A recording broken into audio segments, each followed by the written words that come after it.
ಓಂ ಶಾಂತಿ. ಶುಭೋದಯ. ಭಗವಂತನ ಮಹಾವಾಕ್ಯವನ್ನ ಯಥಾರ್ಥವಾಗಿ ವಿಧಿವತ್ತಾಗಿ ಸರಳವಾಗಿ ವಿಚಾರ ಸಾಗರ ಮಂಥನದ ಆಧಾರದಲ್ಲಿ ವಿಧಿವಿಧಾನವನ್ನು ತಿಳಿದುಕೊಳ್ಳುವುದಕ್ಕೋಸ್ಕರ ನಾವಿವತ್ತು ಇಲ್ಲಿಗೆ ಸೇರಿದ್ದೀವಿ. ಇವತ್ತು ಸದ್ಗುರುವಾರ. ಹೆಚ್ಚಿನ ಆತ್ಮಗಳು ಬಾಬನ ಮನೆಗೆ ಬ್ರಹ್ಮಭೋಜನ ಅಥವಾ ಟೋಲಿ ತೆಗೆದುಕೊಳ್ಳಿಕ್ಕೆ ಹೋಗ್ತಾರೆ. ಹಾಗೆ ಇಲ್ಲಿ ಬಾಬಾರವರು ವಿಶೇಷವಾಗಿ ಆತ್ಮಿಕ ಟೋಲಿಯನ್ನ ಕೊಡಲಿಕ್ಕೆ ಕರ್ಕೊಂಡು ಬಂದಿದ್ದಾರೆ. ಆ ಒಂದು ಆತ್ಮಿಕ ಟೋಲಿಯ ಹಸಿವು ಇರುವಂತಹ ಆಸಕ್ತರಾಗಿ ಬಂದಿರುವಂತಹ ತಮಗೆಲ್ಲರಿಗೂ ಕೂಡ ಬಾಬ್ದಾದಾರವರ ಕಡೆಯಿಂದ ಹಾರ್ದಿಕ ಸುಸ್ವಾಗತ.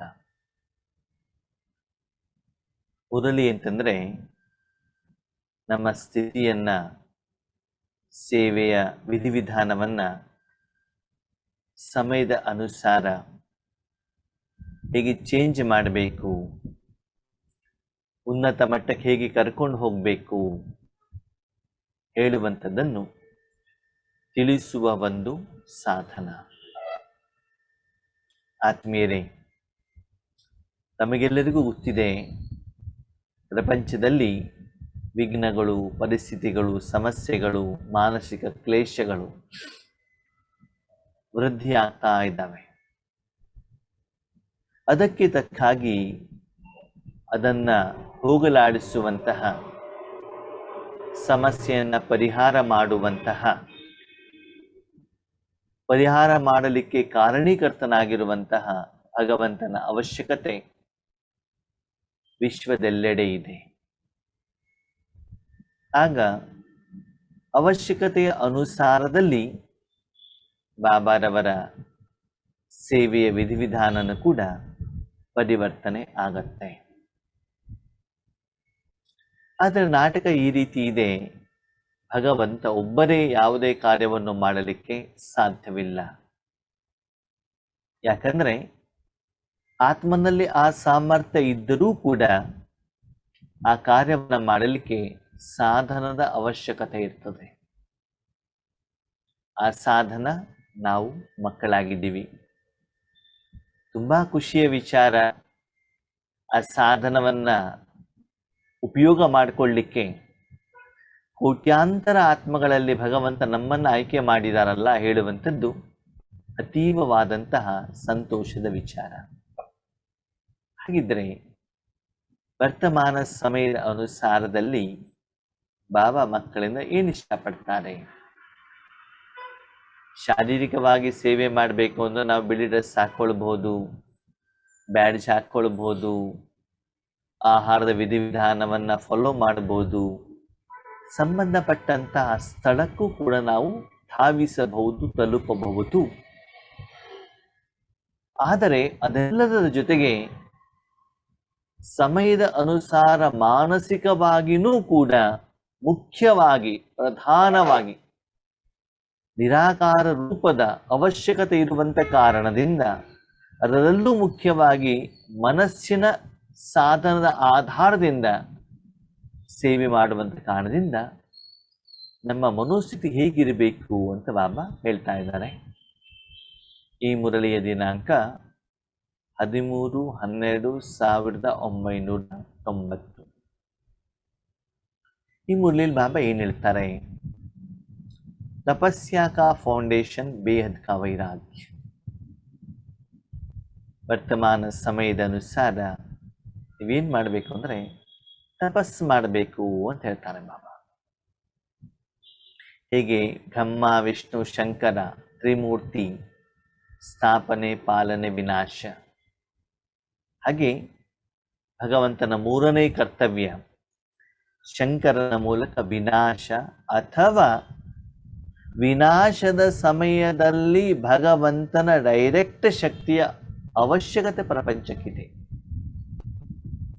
ಅದಕ್ಕಾಗಿ ನಿಮಿತ್ತವಾಗಿರುವಂತಹ ಮಕ್ಕಳು ತಮ್ಮ ಮನಸ್ಸನ್ನ ಎಲ್ಲದರಿಂದ ತೆಗೆದು ಭಗವಂತನಿಗೆ ಸಂಪೂರ್ಣವಾಗಿ ಏನ್ ಮಾಡಬೇಕಾಗ್ತದೆ, ಅರ್ಪಣೆ ಮಾಡಬೇಕಾಗ್ತದೆ. ಹಾಗಿದ್ರೆ ತಪಸ್ಸನ್ನ ಹೇಗೆ ಮಾಡಬೇಕು? ತಪಸ್ಸು ಮಾಡ್ಲಿಕ್ಕೆ ಯಾಕೆ ಆಗ್ತಾ ಇಲ್ಲ? ಅದರಲ್ಲಿ ಏನು ಬಲಹೀನತೆಗಳಿದ್ದಾವೆ? ತಪಸ್ಸು ಅಂತಂದ್ರೆ ಏನು? ಯಾವುದನ್ನ ತ್ಯಾಗ ಮಾಡಬೇಕು? ಅದರಿಂದ ಏನು ಭಾಗ್ಯ ಸಿಗತ್ತೆ, ಏನು ಲಾಭ ಸಿಗತ್ತೆ ಅಂತ ಬಾಬಾ ಈ ಮುರಳಿಯಲ್ಲಿ ಹೇಳಿದ್ದಾರೆ. ಎರಡು ವಿಷಯವನ್ನು ಹೇಳಿದ್ದಾರೆ. ಒಂದು ತಪಸ್ಸು, ಇನ್ನೊಂದು ಬೇಹದ್ದಿನ ವೈರಾಗ್ಯ.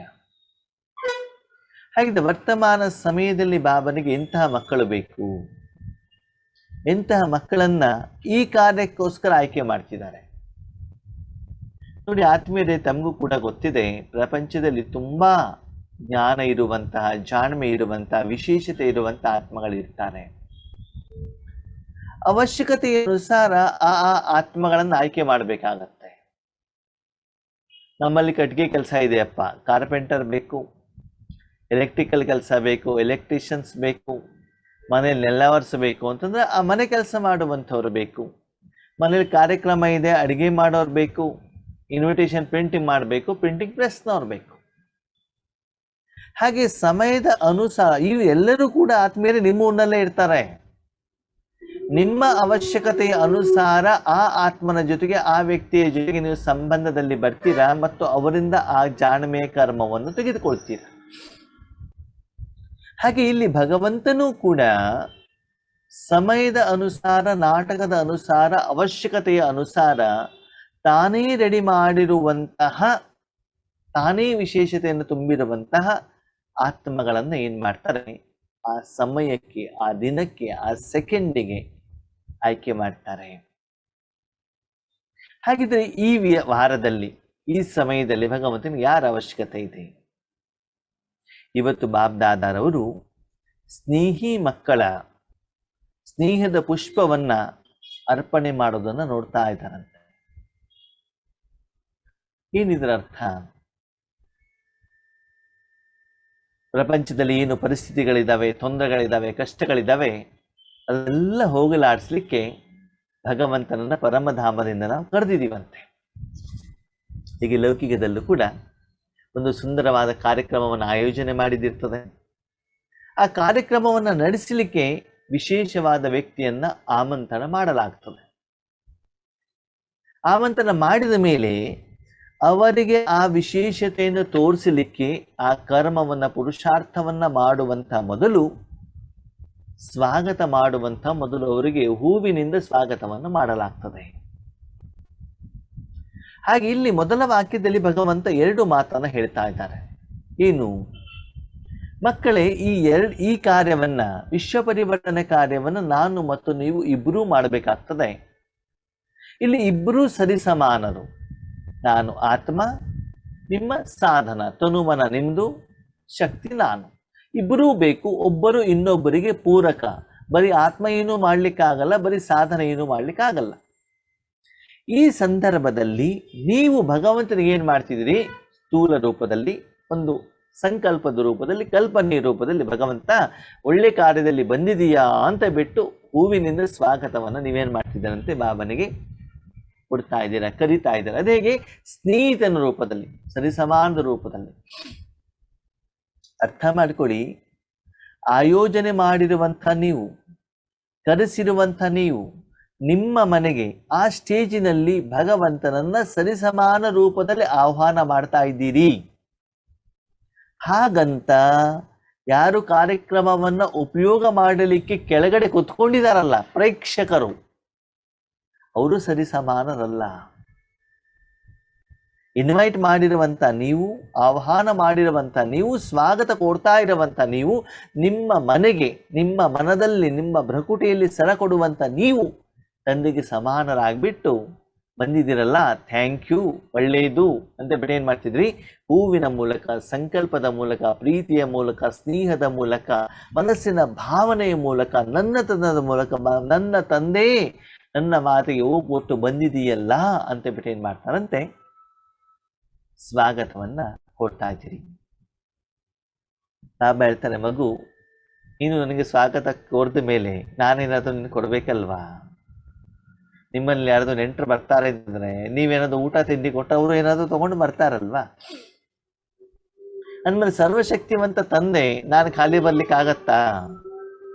ನೀನು ಏನಾದ್ರೂ ಕೊಟ್ಟಿದ ಮೇಲೆ ನಾನೇನಾದ್ರೂ ಒಂದು ಕೊಡ್ಲೇಬೇಕು. ನೋಡಿ ಆದ್ಮೇಲೆ ಇಲ್ಲಿ ಸ್ಥೂಲವಾಗಿ ಭಗವಂತ ಬರ್ತಾರೆ, ನಾವು ಅವರಿಗೆ ಹೂವನ್ನ ಕೊಡ್ತೀವಿ, ಅದಕ್ಕೆ ಪ್ರತಿಯಾಗಿ ಅವರು ಬಂದ್ಬಿಟ್ಟು ಕೊಹಿನೂರು ವಜ್ರ ತಂದ್ಬಿಟ್ಟು ಕೈಯಲ್ಲಿ ಕೊಡ್ತಾರೆ ಅಂದ್ರೆ ಬಿಟ್ಟು ಹಾಗಲ್ಲ. ಅದು ಒಂದು ಏನು ಅಂದ್ರೆ ಉಪಮಾನ ಉಪಮೇಯ ಅಂತ ಹೇಳ್ತಾರೆ. ಅದು ಒಂದು ಕಂಪ್ಯಾರಿಸನ್, ಜೋಡಣೆ, ಒಂದು ಪ್ರತೀಕ ಅಷ್ಟೇ. ಹಾಗೆ ಬಾಬನಿಗೆ ಕೆಲವೊಂದು ಮಕ್ಕಳು ಏನ್ ಮಾಡ್ತಾರಂತೆ, ಜಗಳದಿಂದ ಸ್ನೇಹದ ಪುಷ್ಪವನ್ನು ಕೊಡ್ತಾ ಇದ್ದಾರಂತೆ. ಹೇಗೆ? ಬಾಬಾ ಇಷ್ಟೆಲ್ಲ ಯೋಗ್ಯ ಮಾಡಿದ್ಯಾ, ನನ್ನ ಸೇವೆ ಮಾಡಿಸ್ಕೊಳ್ಳಲ್ಲ ನೀನು, ನಾನು ಸೇವೆ ಮಾಡ್ಲಿಕ್ಕೆ ರೆಡಿ ಇದ್ದೇನೆ, ಯಾಕೆ ಉಪಯೋಗ ಮಾಡ್ಕೊಳ್ತಾ ಇಲ್ಲ, ಇಷ್ಟೆಲ್ಲ ನನ್ನ ರೆಡಿ ಮಾಡಿದ್ಯಾಕೆ ಅಂತ ಪ್ರೀತಿಯಿಂದ ಜಗಳದ ಮೂಲಕ ಬಾಬನ ಜೊತೆಗೆ ಏನ್ ಮಾಡ್ತಿದ್ದಾರೆ, ಕಂಪ್ಲೇಂಟ್ ಮಾಡ್ತಾ ಇದ್ದಾರೆ. ಎಷ್ಟೋ ಮೊದಲು ಕರೆದಿದ್ದು ನಿನಗೆ, ಈಗ ಬರ್ತಿದೀಯಾ ಅಂತ ಸ್ನೇಹದಿಂದ ನಾವೇನ್ ಮಾಡ್ತೀವಿ, ಕೆಲವೊಂದು ಜಗಳ ಮಾಡ್ತೀವಲ್ಲ, ಇಷ್ಟು ದಿನ ಆದ್ಮೇಲೆ ನನ್ನ ನೆನಪಾಯ್ತಾ ನಿಮ್ಗೆ, ಇಷ್ಟು ದಿನ ನಮ್ಮನೆ ಎದುರುಗಡೆ ಓಡಾಡ್ತಾ ಇದ್ದೆ, ಅವಾಗ ನಿಮ್ಗೆ ಮನೆ ಕಾಣಲಿಲ್ಲ ಅಂತ ಕಾಣ್ತದೆ, ಬೇರೆಯವ್ರ ಮನೆಗೆಲ್ಲ ಹೋಗ್ತಾ ಇದ್ದಾರೆ, ಹೋದ ವಾರ ಬಂದಿದ್ದು ನಮ್ಮನೆಗೆ ಯಾಕೆ ಬಂದಿಲ್ಲ? ಹೀಗೆ ಲೌಕಿಕದಲ್ಲೂ ಕೂಡ ಪ್ರೀತಿಯಿಂದ ನಾವು ಜಗಳ ಮಾಡ್ತೀವಲ್ಲ, ಹಾಗೆ ಬಾಬನ ಹತ್ರ ಕೆಲವೊಬ್ರು ಬೇಡ್ತಾ ಇದ್ದಾರಂತೆ, ಸ್ನೇಹದ ಜಗಳವನ್ನು ಕೂಡ ಮಾಡ್ತಾ ಇದ್ದಾರಂತೆ. ಅವಾಗ ಬಂದಿರುವಂತ ತಂದೆ ನಿಮಗೆ ಕೊಹಿನೂರು ವಜ್ರಕ್ಕಿಂತ ಶ್ರೇಷ್ಠವಾದಂತಹ ಒಂದು ಉಡುಗೊರೆಯನ್ನ ಕೊಡ್ತಾ ಇದ್ದಾರೆ. ಏನದು ಉಡುಗೊರೆ? ಆ ಉಡುಗೊರೆಯನ್ನು ಹೇಗೆ ಧರಿಸಬೇಕು, ಹೇಗೆ ಸದಾ ಧರಿಸಿರಬೇಕು, ಯಾವ ರೀತಿ ಅದನ್ನು ಉಪಯೋಗ ಮಾಡಬೇಕು, ಯಾವ ರೀತಿಯಲ್ಲಿ ಆ ವಜ್ರ ಸಮಾನವಾದಂತ ಉಡುಗೊರೆಯನ್ನು ಕೊಟ್ಟಿದ್ದಾರೆ ಅಂದ್ರೆ ಬಾಬಾ ಕೊಹಿನೂರು ವಜ್ರಕ್ಕಿಂತ ಸರ್ವಶ್ರೇಷ್ಠವಾದಂತ ಉಡುಗೊರೆ ಅಂತ ಹೇಳ್ತಾರೆ ಬಾಬಾ. ಕೊಹಿನೂರು ವಜ್ರ ಅಲ್ಲ, ಅದಕ್ಕಿಂತ ಸರ್ವಶ್ರೇಷ್ಠವಾದಂತ ಉಡುಗೊರೆ. ಯಾಕಂದ್ರೆ ಆ ವಜ್ರದ ಮೇಲೆ ಯಾವ್ದಾದ್ರೂ ಪ್ರಕಾಶ ಬಿದ್ದರೆ ಎಷ್ಟೇ ಧೂಳಿದು ಎಷ್ಟು ಚೆನ್ನಾಗಿ ಹೊಳೆಯುತ್ತಲ್ಲ, ಹಾಗೆ ನೀವು ಪ್ರಕಾಶಮಾನರಾಗಿ ಬೇರೆಯವರನ್ನು ಪ್ರಕಾಶಮಾನವಾಗಿ ಮಾಡಲಿಕ್ಕೆ. ಆದ್ಮೇಲೆ ಇವತ್ತು ಪ್ರತಿಯೊಂದು ಮನುಷ್ಯಾತ್ಮನ ಮನಸ್ಸಿನಲ್ಲಿ ಅಜ್ಞಾನ ಇದೆ, ಅಂಧಕಾರ ಇದೆ, ಕಾರ್ಮೋಡ ಇದೆ, ಕಗ್ಗತ್ತಲಿದೆ. ಮಳೆ ಬಂತು, ಗಾಳಿ ಬಂತು, ಬಿರುಗಾಳಿ ಬಂತು, ಕರೆಂಟ್ ಹೊರಟೋಗ್ಬಿಡ್ತು ಅಂತ ತಿಳ್ಕೊಳ್ಳಿ, ಏನಾಗ್ತದೆ? ಎಲ್ಲ ಕತ್ತಲು. ರೂಮ್ನಲ್ಲಿ ಏನೂ ಕಾಣಲ್ಲ, ಆ ಕಡೆ ಈ ಕಡೆ ಹೋದಾಗ ದಡ್ಕೊಂಡು ಬಿದ್ದು ಬಿಡ್ತೀವಿ, ಗಾಯ ಆಗತ್ತೆ, ನೋವಾಗತ್ತೆ, ಯಾವ ವಸ್ತು ಎಲ್ಲಿದೆ ಅಂತ ಗೊತ್ತಾಗೋದಿಲ್ಲ. ಹಾಗೇನೆ ಆ ಕತ್ತಲಿರುವಂತ ಸಮಯದಲ್ಲಿ ಕರೆಂಟ್ ಬಂತು, ಪ್ರಕಾಶ ಆಯ್ತು, ಬೆಳಕಾಯ್ತು, ಸೂರ್ಯ ಬಂತು ಅಂದ್ರೆ ಎಲ್ಲ ವಸ್ತುಗಳು ಸ್ಪಷ್ಟವಾಗಿ ಕಾಣ್ತಾವಲ್ವಾ?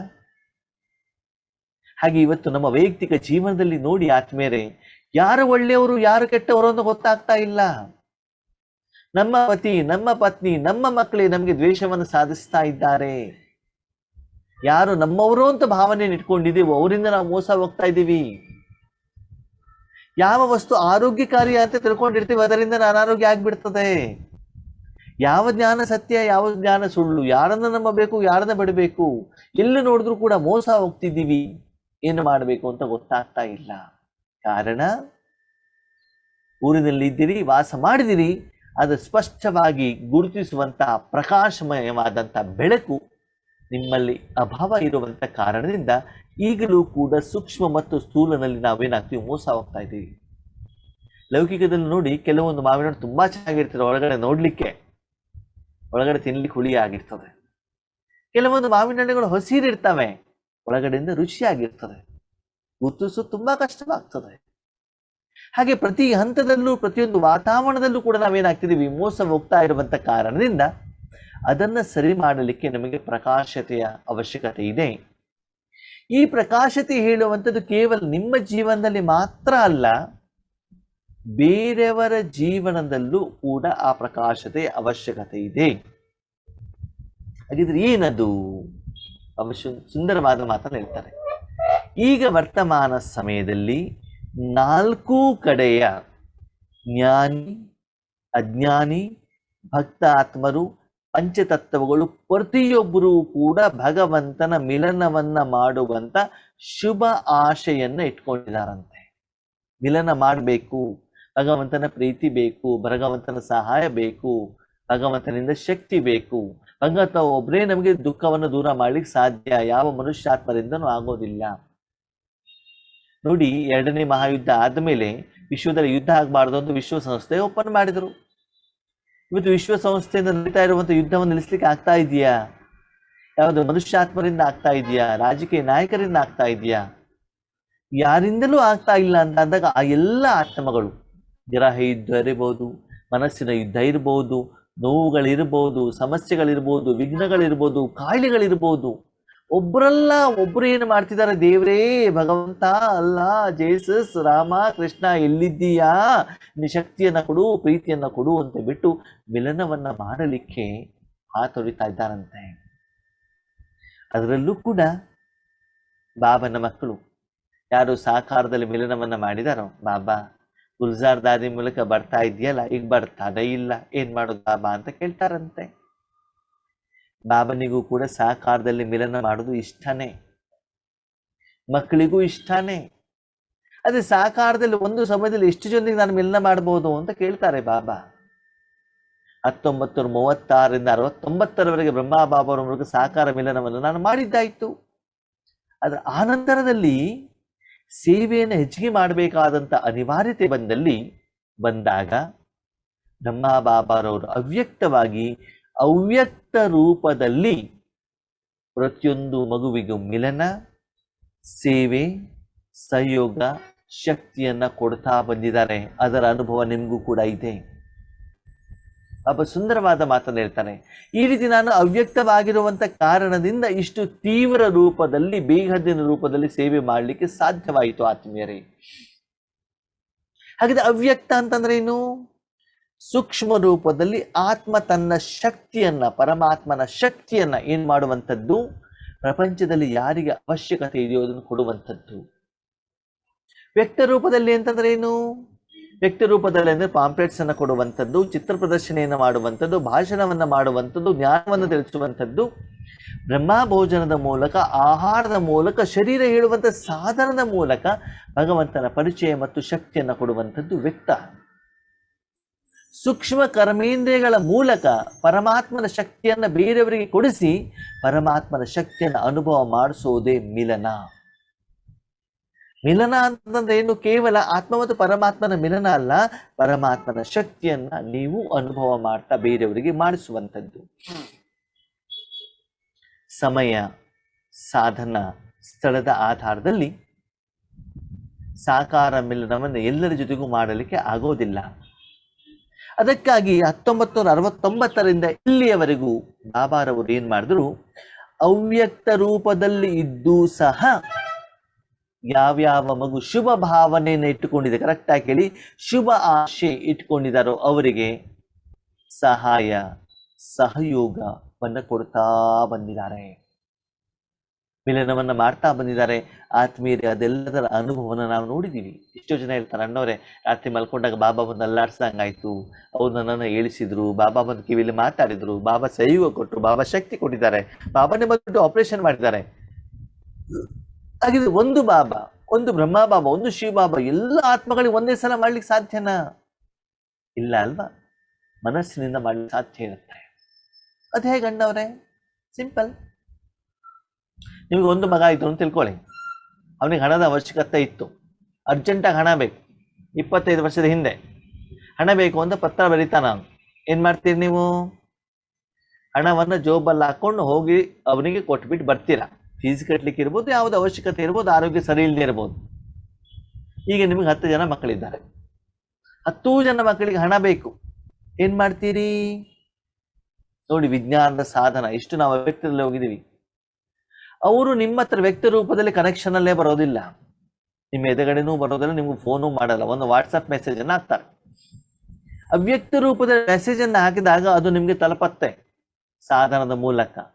ನೀವೇನ್ ಮಾಡ್ತೀರ? ತಕ್ಷಣ ಮೆಸೇಜ್ ಬಂದು ನೋಡಿದ ತಕ್ಷಣದಲ್ಲಿ 2 ನಿಮಿಷದಲ್ಲಿ ಗೂಗಲ್ ಪೇನೋ ಫೋನ್ ಪೇ ಮೂಲಕ ಅವ್ರಿಗೆ ಪೇಮೆಂಟ್ ಅನ್ನು ಕೊಟ್ಬಿಡ್ತೀರ. 10 ನಿಮಿಷದಲ್ಲಿ ಎಲ್ಲಾ ವ್ಯವಹಾರ ಮುಗಿದೋಗ್ಬಿಡ್ತದೆ. ಅವ್ರಿಗೇನು ಬೇಕು ಅದನ್ನು ಕೇಳಿದ್ದಾರೆ, ಏನು ಬೇಕು ಅದನ್ನು ಕೊಟ್ಟಿದ್ದಾರೆ. ಹೇಗೆ? ಸ್ಥೂಲವಾಗಿ ಅವರು ಹೇಳಲೂ ಇಲ್ಲ, ಸ್ಥೂಲವಾದ ಹಣವನ್ನು ನೀವು ಟಚ್ಚು ಕೂಡ ಮಾಡಿಲ್ಲ. ಸಮಸ್ಯೆ ಪರಿಹಾರ ಆಗಿದೆಯೋ ಆಗಿಲ್ವೋ? ಅವ್ರಿಗೆ ಏನು ಬೇಕೋ ಅವರು ನಿಮ್ಮನ್ನು ಕೇಳಿದಾರೋ ಹೇಳಿಲ್ವೋ? ಅವರಿಗೆ ಬೇಕಾಗಿರೋದನ್ನು ನೀವು ಕೊಟ್ಟಿದ್ದೀರೋ ಕೊಟ್ಟಿಲ್ವೋ? ಅಂದಮೇಲೆ ವಿಜ್ಞಾನ ಸಾಧನದ ಮೂಲಕ ಇದು ಸಾಧ್ಯವಾಗತ್ತೆ ಅಂತಂದ್ರೆ ಆತ್ಮಿಕವಾದಂತ ಕಾರ್ಯ ಸೇವೆ ಯಾಕೆ ಆಗೋದಿಲ್ಲ? ಆ ರೀತಿ ಬೀಹದ್ದಿನ ರೂಪದಲ್ಲಿ, ಅವ್ಯಕ್ತ ರೂಪದಲ್ಲಿ ಬಾಬಾ ಏನ್ ಮಾಡ್ತಾ ಇದ್ದಾರೆ, ಇವತ್ತು ಭಗವಂತನ ಪರಿಚಯ ಮತ್ತು ಅವ್ಯಕ್ತ ಮಿಲನ ಅನುಭವ ಮತ್ತು ಸೇವೆಯನ್ನ ಮಾಡುವಂತಹ ಒಂದು ಹೊಸ ಹೆಜ್ಜೆಯನ್ನು ಇಟ್ಟಿದ್ದಾರೆ ಆತ್ಮೀಯರೇ. ಈ ವಿಚಾರವನ್ನ ನಾವು ಜ್ಞಾನ ಮೂಲಕ ಅರ್ಥನೇ ಮಾಡ್ಕೊಂಡಿಲ್ಲ ಅಂತಂದ್ರೆ ಆ ವಿಧಿಯನ್ನು ನಮ್ದನ್ನಾಗಿ ಮಾಡ್ಲಿಕ್ಕೆ ಸಾಧ್ಯ ಇಲ್ಲ. ಅಂದ್ರೆ ಯಾರಲ್ಲಿ ಆಂಡ್ರಾಯ್ಡ್ ಮೊಬೈಲ್ ಇಲ್ವೋ, ಯಾರ ಬ್ಯಾಂಕಲ್ಲಿ ಬ್ಯಾಲೆನ್ಸ್ ಇಲ್ವೋ, ಯಾರ ಅಕೌಂಟ್ ಓಪನ್ ಮಾಡಿಲ್ವೋ, ಯಾರಲ್ಲಿ ಗೂಗಲ್ ಪೇ ಇಲ್ವೋ, ಯಾರ ಹತ್ರ ವಾಟ್ಸಪ್ ಇಲ್ವೋ, ಅವ್ರು ಇದನ್ನು ಮಾಡ್ಲಿಕ್ಕೆ ಆಗೋದಿಲ್ಲ. ಹಾಗೆ ನಮ್ಮಲ್ಲೂ ಕೂಡ ಈ ರೀತಿ ಯೋಗದ ವಿಧಿವಿಧಾನಗಳು ನಮ್ಮಲ್ಲಿ ಇಲ್ಲ ಅಂತಂದ್ರೆ, ನಾವು ಪ್ರಾಕ್ಟೀಸ್ ಮಾಡಿಲ್ಲ ಅಂತಂದ್ರೆ ಈ ರೀತಿ ಸೇವೆಯನ್ನು ನಾನು ಮಾಡ್ಲಿಕ್ಕೆ ಸಾಧ್ಯ ಇಲ್ಲ ಆತ್ಮೀಯರೇ. ಅದಕ್ಕಾಗಿ ಸೇವೆಯ ವಿಧಿಯಲ್ಲಿ ನಾವೇನ್ ಮಾಡ್ಬೇಕಾಗ್ತದೆ, ಪರಿವರ್ತನೆ ಮಾಡಬೇಕಾದಂತ ಅವಶ್ಯಕತೆ ಇದೆ. ಬಾಬಾ ಹೇಳ್ತಾರೆ, ಮಕ್ಕಳೇ, ನಾನು ನಿಮ್ಮನ್ನು ಯಾವ ರೀತಿ ಮಿಲನವನ್ನ ಮಾಡ್ತೇನೆ, ಅಥವಾ ಪ್ರಪಂಚದ ಜನರಿಗೆ ತೀವ್ರ ಬದಲಾವಣೆಯ ಪರಿಸ್ಥಿತಿಯ ಅನುಸಾರದಲ್ಲಿ ಯಾವ ರೀತಿ ಮಿಲನ ಆಗ್ಬೇಕಾಗಿದೆ ಅಂತಂದ್ರೆ ಬಾಬಾ ಹೇಳ್ತಾರೆ, ದೀಪಾವಳಿ, ದೀಪದ ಹಾವಳಿ ಅಂತ ಹೇಳ್ತಾರೆ. ದೀಪದ ಹಾವಳಿ ಅಂತಂದ್ರೇನು? ದೀಪಾವಳಿ ಅಂತಂದ್ರೆ ಏನು? ದೀಪವನ್ನ ಬೆಳಗಿಸುವಂತ ಹಬ್ಬ 4 ದಿನ ನಡೆಯುತ್ತೆ. ನಮ್ಮನ್ನ ಮೊದಲು ಏನ್ ಮಾಡ್ತಿದ್ರು ಅಂತಂದ್ರೆ, ಕಪ್ಪು ಬಣ್ಣದ ಹಣತೆ ಮನೆಯಲ್ಲಿ ಮಾಳಿಗೆ ಮೇಲೆ ಇಡ್ತಿದ್ವಿ ನಾವು. ಸಾಯಂಕಾಲದ ಸಮಯದಲ್ಲಿ ಆ ಹಣತೆಗೆ ಎಣ್ಣೆ ಹಾಕಿ ಬತ್ತಿ ಹಾಕಿ ಮನೆ ಎದುರುಗಡೆ ಜಗಲಿ ಮೇಲೆ ಇಡ್ತಾ ಇದ್ವಿ. ಅಲ್ಲಿಂದ ಇಲ್ಲಿವರೆಗೆ ನಮ್ಮ ಮನೆ ಸರ್ಕಲ್ ಅಲ್ಲಿ ಬರ್ತದೆ. ಕತ್ತಲೆ ಆಗ್ತಾ ಬಂದಾಗ ಏನಾಗ್ತಿತ್ತು, ನಮ್ಮ ಮನೆಯಲ್ಲಿ ದೇವರ ಕೋಣೆ ಒಂದು ದೀಪ 24 ಗಂಟೆ ಉರಿತಾ ಇತ್ತು. ನಮ್ಮಮ್ಮ ರಾತ್ರಿ ಮಲಗಬೇಕಾದ್ರೆ ಹೋಗ್ಬಿಟ್ಟು ದೀಪಕ್ಕೆ ಎಣ್ಣೆ ಹಾಕೊಂಡು ಬರೋರು, ಬೆಳಗ್ಗೆ ಎದ್ದ ತಕ್ಷಣ ಮತ್ತೆ ದೀಪಕ್ಕೆ ಎಣ್ಣೆ ಹಾಕೋರು. ಒಂದು ದೀಪ ತೆಗೆದುಕೊಂಡು ಹೋಗಿ ದೇವರ ಕೋಣೆಯಲ್ಲಿ ದೇವರ ಎದುಗಡೆಗಿರುವಂತಹ ದೀಪದಲ್ಲಿ ಈ ದೀಪವನ್ನ ಬೆಳಗಿಸಿ, ಈ ದೀಪದಿಂದ ಮನೆ ಹೊರಗಡೆಗಿರುವಂತ ಎಲ್ಲಾ ದೀಪವನ್ನೇನ್ ಮಾಡೋದು, ಬೆಳಗಿಸೋದು. ಒಂದು ಕಡೆಯಿಂದ ಬೆಳೆಸ್ಕೊಂಡು ಬರ್ತಾ ಇದ್ವಿ, ಮತ್ತೊಂದು ಕಡೆಗೆ ಒಂದೊಂದು ದೀಪಗಳು ಏನ್ ಮಾಡ್ತಿದ್ರು, ಗಾಳಿಯಲ್ಲಿ ನಂದೋಗ್ಬಿಡ್ತಿದ್ವು. ಮತ್ತೆ ವಾಪಸ್ ಅದಕ್ಕೆ ಏನ್ ಮಾಡ್ಬೇಕು, ದೀಪ ಬೆಳಗಿಸ್ಬೇಕು. ಕೆಲವೊಂದು ಬತ್ತಿ ಚೆನ್ನಾಗಿರ್ತಿತ್ತು, ಚೆನ್ನಾಗಿ ಉರ್ತಿತ್ತು, ಖಾಲಿ ಆಗ್ಬಿಡ್ತಾ ಇತ್ತು, ಅದಕ್ಕೆ ಎಣ್ಣೆ ಹಾಕ್ಬೇಕಿತ್ತು. ಹೀಗೆ ದೀಪ ಬೆಳಗಿಸುವಂತ ಕಾರ್ಯಕ್ರಮದ ಮೂಲಕ ದೀಪಾವಳಿಯನ್ನು ಮಾಡುವಂಥದ್ದು. ಹಾಗೆ ಇವತ್ತು ಭಗವಂತ ಸುಂದರವಾದ ಮಾತನ್ನು ಹೇಳ್ತಾರೆ, ಮಕ್ಕಳೇ, ಪ್ರಪಂಚದ ಜನರಿಗೆ ಹಣತೆ ಇದೆ, ಶರೀರ ಹೇಳುವಂಥದ್ದು ಸಾಧನ ಇದೆ, ಎಣ್ಣೆ ಇದೆ, ಸಂಸ್ಕಾರ ಇದೆ, ಜ್ಞಾನ ಇದೆ, ಬತ್ತಿನೂ ಕೂಡ ಇದೆ, ಮನಸ್ಸು ಬುದ್ಧಿ ಹೇಳುವಂತ ಸಾಧನ ಬತ್ತಿನೂ ಕೂಡ ಇದೆ. ಅದೇನಿಲ್ಲ, ಬೆಳಕಿಲ್ಲ. ಮಿಲನ ಮಾಡಬೇಕು ಅಂತ ಶುಭ ಆಸೆನೂ ಕೂಡ ಇದೆ. ಬಾಬನ ಮಕ್ಕಳೇ ಇರಬಹುದು, ಅಜ್ಞಾನಿಗಳೇ ಇರಬಹುದು, ಭಕ್ತರಿರ್ಬೋದು. ಬಾಬಾ ಪದೇ ಪದೇ ಹೇಳ್ತಿದ್ದಾರೆ, ಎಲ್ಲರಿಗೂ ಕೂಡ ಭಗವಂತನನ್ನ ಹೊಂದಬೇಕು, ಪಡ್ಕೊಳ್ಬೇಕು ಹೇಳುವಂತ ಇಚ್ಛೆ ಇದೆ, ಶುಭ ಆಶೆ. ಭಗವಂತನ ಮಿಲನ ಅಂದ್ರೆ ಶುಭ ಆಶೆ. ಅವ್ರೇನು ಹಣ ಅಂತಸ್ತು ಕೂಡ ಕೇಳ್ತಾ ಇಲ್ಲ, ಅವ್ರಿಗೆ ಕೇಳ್ತಾ ಇದ್ದಾರೆ, ಶಾಂತಿ ಕೊಡು, ಸುಖ ಕೊಡು, ನೆಮ್ಮದಿ ಕೊಡು ಅಂತ ಹೇಳ್ತಿದ್ದಾರೆ. ಆ ಆಸೆ ಪ್ರಪಂಚದ ಮನುಷ್ಯರೆಲ್ಲರಿಗೂ ಕೂಡ ಇವತ್ತು ಜಾಗೃತವಾಗ್ತಾ ಇದೆ. ಹಾಗಿದೆ ಆ ಒಂದು ಇಚ್ಛೆಯನ್ನು ಪೂರ್ಣ ಮಾಡುವಂಥವ್ರು ಯಾರು? ಈಗ ನೀವೇನಾಗಬೇಕು, ನಿಮ್ಮ ಮನಸ್ಸನ್ನ ನಿರಾಕಾರ ರೂಪದಲ್ಲಿ ಪರಮಾತ್ಮನಲ್ಲಿ ಇಟ್ಟು, ನಿರಾಕಾರ ರೂಪದಿಂದ ಪರಮಧಾಮದಿಂದನೇ ಆತ್ಮಗಳಿಗೆ, ನಿರಾಕಾರ ಆತ್ಮಗಳಲ್ಲಿಂದನೇ ಶಕ್ತಿ ಕೊಟ್ಬಿಟ್ಟು ಅವರವರು ಇರುವಂತ ಸ್ಥಳದಲ್ಲೇನೆ ಅವರಿಗೆ ಪರಮಾತ್ಮ ಅನುಭೂತಿಯನ್ನ ಬೇಹದ್ದಿನ ರೂಪದಲ್ಲಿ ಮಾಡುವಂತ ಪ್ರಯತ್ನ, ಪುರುಷಾರ್ಥವನ್ನ ಮಾಡಬೇಕು. ಇದು ಮೇನ್ ಇವತ್ತಿನ ಮೂಲ್ಯ ಸಾರ. ಏನ್ ಹೇಳ್ತಿದ್ದಾರೆ ಬಾಬಾ, ನಾನು ಬಿಂದು, ನನ್ನ ಮನಸ್ಸನ್ನ ಪರಮಾತ್ಮನಲ್ಲಿ ಇಟ್ಟಿದ್ದೇನೆ. ಪರಮಾತ್ಮನ ಶಕ್ತಿ ಹೇಗೆ ಒಂದು ದೀಪ ಒಳಗಡೆ ಹೋಗ್ಬಿಟ್ಟು ಭಗವಂತನಿಂದ ಆ ಬೆಳಕನ್ನ ಪಡೆದುಕೊಂಡು ಎಲ್ಲರಿಗೂ ಬೆಳಗ್ತಾ ಇದೆಯಲ್ಲ, ಹಾಗೆ ನಾನು ಭಗವಂತನ ಶಕ್ತಿ ಪಡ್ಕೊಂಡಾಗ ಆ ಶಕ್ತಿ ಪ್ರವಾಹ ಆಗಿದ್ದ ಅನುಭವ ನನಗೆ ಆಗ್ಬೇಕು, ಎಲ್ಲ ಆತ್ಮಗಳಿಗೆ ಹೋಗ್ಬೇಕು. ಕಣ್ಣುಗಳ ಎದುರುಗಡೆಗಿರುವಂಥವ್ರು, ಸ್ಕ್ರೀನಲ್ಲಿ ಇರುವಂಥವ್ರನ್ನ ಆತ್ಮಗಳನ್ನ ನೋಡ್ಬೇಡಿ. ಓಕೆ, ಬಲೆ ನೋಡಿ ಆತ್ಮಗಳನ್ನ, ಶರೀರ ನೋಡ್ಬೇಡಿ. ಆತ್ಮಗಳಿಗೆ ಕೊಡ್ತಾ ಇದ್ದೀನಿ ಅಂತ ತಿಳ್ಕೊಳ್ಳಿ, ಅಲ್ಲಿದ್ ಬಿಟ್ಟು ನೀವು ಕೊಡಿ. ಯಾಕಂದ್ರೆ 1 ಸೆಕೆಂಡ್ ನಲ್ಲಿ ನಾವಿಲ್ಲಿ ಪೇಮೆಂಟ್ ಮಾಡಿದ ಗೂಗಲ್ ಪೇ ಮೂಲಕ ಅವರಿಗೆ ಹೋಗಿ ತಲುಪತ್ತೆ ಅಂತ ನನ್ನ ಮೇಲೆ ವೈರ್ ಇಲ್ಲ, ಏನೂ ಇಲ್ಲ. ಈ ಸಾಧನದ ಮೇಲೆ ಹೋಗ್ಲಿಕ್ಕೆ ಸಾಧ್ಯ ಇಲ್ವಾ ಆತ್ಮೀಯರೇ? ಹಾಗಿದ್ರೆ ನೀವು ಬೇರೆಯವ್ರಿಗೆ ಯಾವಾಗ ಕೊಡಬಹುದು? ನಿಮ್ಮ ಬ್ಯಾಂಕಲ್ಲಿ ಹಣ ಇದ್ದಾಗ ಮಾತ್ರ ತಂದು ಕೊಡ್ಲಿಕ್ಕೆ ಸಾಧ್ಯ. ಅದಕ್ಕಾಗಿ ನೀವೇನ್ ಮಾಡಬೇಕಾಗ್ತದೆ, ಈಗ ನಿಮ್ಮ ಮನಸ್ಸನ್ನ ಪರಮಾತ್ಮನಲ್ಲಿಟ್ಟು ಬೇಹದ್ದಿನ ಕರ್ಮವನ್ನ ಮಾಡಬೇಕು. ಅದಕ್ಕಾಗಿ ತಪಸ್ಸನ್ನ ಮಾಡಬೇಕಾಗ್ತದೆ.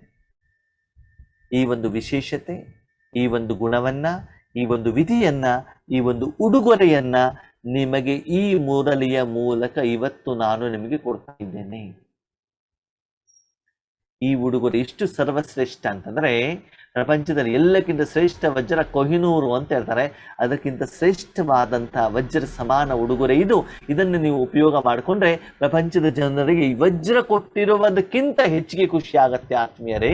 ಇದರ ಆಧಾರದಲ್ಲಿ ನೀವು ಭವಿಷ್ಯದಲ್ಲಿ ವಜ್ರದ ಗಣಿ ಸಿಗತ್ತೆ, ಅದರಿಂದ ನೀವು ಸುಖವಾಗಿರಬಹುದು ಅಂತ ಒಂದು ಸುಂದರ ಉಡುಗೊರೆಯನ್ನು ನಾನು ಕೊಡ್ತಾ ಇದ್ದೇನೆ. ಆದರೆ ನೀವು ಅದನ್ನು ಅರ್ಥ ಮಾಡಿಕೊಂಡು ಉಪಯೋಗ ಮಾಡಿಕೊಂಡಾಗ ಮಾತ್ರ ಅದರ ಬೆಲೆ ಮತ್ತು ಅನುಭವ ಹೇಳುವಂಥದ್ದು ನಿಮಗೆ ಗೊತ್ತಾಗತ್ತೆ ಅಂತ ಹೇಳ್ತಾರೆ. ಹಾಗಿದ್ರೆ ಬಾಬಾ ಕೇಳ್ತಾರೆ, ಅವ್ಯಕ್ತವಾಗಿರುವಂಥ ಬ್ರಹ್ಮ ಬಾಬಾರವರು ವ್ಯಕ್ತ ಯಾಕಾದರು? ಬ್ರಹ್ಮ ಗುಲ್ಜಾರ್ದಾದೇವ್ ಶರೀರದಲ್ಲಿ ಯಾಕೆ ಬರಬೇಕಾಗಿ ಬಂತು? ಯಾಕೆ ಮುರಳಿಯನ್ನು ನುಡಿಸಬೇಕಾಗಿ ಬಂತು? ನೀವು ಕೇಳಿದಾಗಲೆಲ್ಲ ಬಂದು ನಿಮ್ಗೆ ಸಂಯೋಗವನ್ನು ಯಾಕೆ ಕೊಡಬೇಕಾಗಿ ಬಂತು? ಯಾಕಂದ್ರೆ ಮಕ್ಕಳನ್ನ ತನ್ನ ಸಮಾನ ಮಾಡಲಿಕ್ಕೆ. ಬ್ರಹ್ಮ ಬಾಬಾರವರು ಅವ್ಯಕ್ತದಿಂದ ವ್ಯಕ್ತ ಬಂದರು ಮಕ್ಕಳಿಗೋಸ್ಕರ. ಈಗ ಮಕ್ಕಳು ತನಗೆ ರಿಟರ್ನ್ ಕೊಡಬೇಕು ಅಂತಂದ್ರೆ ವ್ಯಕ್ತದಿಂದ ಅವ್ಯಕ್ತರಾಗಬೇಕು. ಅರ್ಥ ಮಾಡ್ಕೊಳ್ಳಿ, ವ್ಯಕ್ತದಿಂದ ಅವ್ಯಕ್ತ ಅಂದ್ರೆ ಶರೀರ ತ್ಯಾಗ ಮಾಡೋದು ಅಲ್ಲ, ಸುಸೈಡ್ ಮಾಡ್ಕೊಳ್ಳೋದು ಅಲ್ಲ. ಏನು? ವ್ಯಕ್ತದಲ್ಲಿದ್ದು ಕೂಡ ಸೇವೆಯನ್ನ ಮಾಡಬೇಕಾದ ಶರೀರದ ಸಾಧನದಿಂದ ಮುಕ್ತರಾಗಿ ಕೇವಲ ಮನಬುದ್ಧಿ ಸಂಸ್ಕಾರದಿಂದ ಈಗ ಹೇಳಿರುವಂತಹ ವಿಧಿಯಿಂದ ಏನು ಮಾಡುವಂಥದ್ದು? ನಿರಾಕಾರ ರೂಪದಲ್ಲಿ ಬೀಗದಿಂದಲೇ ವಿಶಾಲ ಸೇವೆಯನ್ನ ಮಾಡಲಿಕ್ಕೆ ನಿಮಿತ್ತರಾಗುವಂಥದ್ದು.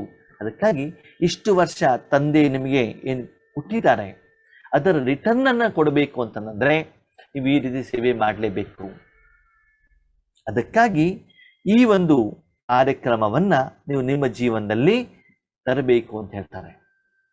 ಒಂದಾಗಿದೆ ಬಾಬಾ ಏನು ಪ್ರೋಗ್ರಾಮ್ ಕೊಡ್ತಾರೋ ಅದರ ಪ್ರಕಾರ ಮಾಡೋದು, ಇನ್ನೊಂದಾಗಿದೆ ಹೃದಯದಿಂದ ಮಾಡೋದು. ಪ್ರೋಗ್ರಾಮ್ ಅಂತಂದ್ರೆ ಏನು? ಗುಲ್ಜಾರ್ ದಾದಿಯವರು ಇದ್ದಾಗಲೂ ಕೂಡ ನವೆಂಬರಿಂದ ಏಪ್ರಿಲ್ವರೆಗೆ ಬಾಬಾ ಬರ್ತಾ ಇದ್ರು. ನಾವು ಮಿಲನಕ್ಕೆ ಹೋಗ್ತಾ ಇದ್ದೀವಿ, ಈ ಸಲನೂ ಹೋಗಿದ್ದೀವಿ, ಡೈಮಂಡ್ ಹಾಲಿಗೆ ಹೋಗಿದ್ದೀವಿ, ಮಿಲನ ಮಾಡಿದ್ದೀವಿ, ಬೂಂದಿ ಪ್ಯಾಕೆಟ್ ತಂದಿದ್ದೀವಿ, ಎಲ್ಲರಿಗೂ ಕೊಟ್ಟಿದ್ದೀವಿ. ಈ ವರ್ಷನೂ ರಕ್ಷಾಬಂಧನ ಮಾಡಿದ್ದೀವಿ, ಈ ವರ್ಷನೂ ಶಿವರಾತ್ರಿ ಮಾಡಿದ್ದೀವಿ. ಇದೇ ಆಗ್ತದೆ. ಪ್ರತಿ ವರ್ಷ ಈಶ್ವರಿ ವಿಶ್ವವಿದ್ಯಾಲಯ ಹಿಂಗೆ ಮಾಡ್ಕೊಂಡು ಬಂದಿದ್ದಾರೆ. ಭಾನುವಾರ ಬ್ರಹ್ಮಭೋಜನ ಮಾಡ್ತಾರೆ, ಗುರುವಾರ ಟೋಲಿ ಮಾಡ್ತಾರೆ, ಹಾಗೆ ನಾವು ಮಾಡ್ಕೊಂಡು ಬರ್ತಿದ್ದೀವಿ. ಪ್ರತಿ ವರ್ಷ ಏನು ಪ್ರೋಗ್ರಾಮ್ ಇದನ್ನು ಮಾಡ್ಕೊಂಡು ಬಂದಿದ್ದಾರೆ. ಇದು ಒಂದು. ಇನ್ನೊಂದು, ಮನಸ್ಪೂರ್ವಕವಾಗಿ ಸಮಯದ ಅನುಸಾರದಲ್ಲಿ ಬಾಬಾ ಮುರಳಿಯ ಮೂಲಕ ಏನು ಗುಹ್ಯ ರಹಸ್ಯವನ್ನು ಹೇಳ್ತಾರೆ ಅದರ ಆಧಾರದಲ್ಲಿ ಉಮಂಗ ಉತ್ಸಾಹದಿಂದ ಖುಷಿಯಿಂದ ಮನಸ್ಪೂರ್ವಕವಾಗಿ ಕಾರ್ಯವನ್ನು ಮಾಡುವಂಥದ್ದು. ಹಾಗಿದ್ರೆ ಈ ರೀತಿ ನಿಮ್ಮ ಪರಿವರ್ತನೆ ಯಾಕೆ ಮಾಡ್ಕೊಳ್ಬೇಕು ಹೇಳುವ ಇದಕ್ಕೆ ಕಾರಣ ಏನು? ಈ ರೀತಿ ವಿಧಿಯನ್ನು ನಿಮ್ದನ್ನ ಯಾಕೆ ಮಾಡ್ಕೊಳ್ಬೇಕು ಹೇಳೋದಕ್ಕೆ ಏನು ಮಾಡಬೇಕು ಅಂತ ಬಾಬಾ ಹೇಳಿದರು. ಯಾವ ರೀತಿ ಸೇವೆ ಮಾಡಬೇಕು ಅಂತ ಹೇಳಿದರು, ವಿಧಿಯನ್ನು ಕೂಡ ಹೇಳಿದರು, ಪುರುಷಾರ್ಥವನ್ನ ಹೇಳಿದರು. ಅವಾಗ ಮಕ್ಕಳ ಪ್ರಶ್ನೆ, ಬಾಬಾ ಈ ರೀತಿ ಯಾಕೆ ಮಾಡಬೇಕು? ಅದಕ್ಕೆ ಬಾಬಾ ಹೇಳ್ತಾರೆ, ಮೊದಲನೇ ಕಾರಣ ಸಮಯ ಕಿ ಪರಿಸ್ಥಿತಿಯೋ ಕಿ ಪ್ರಮಾಣ.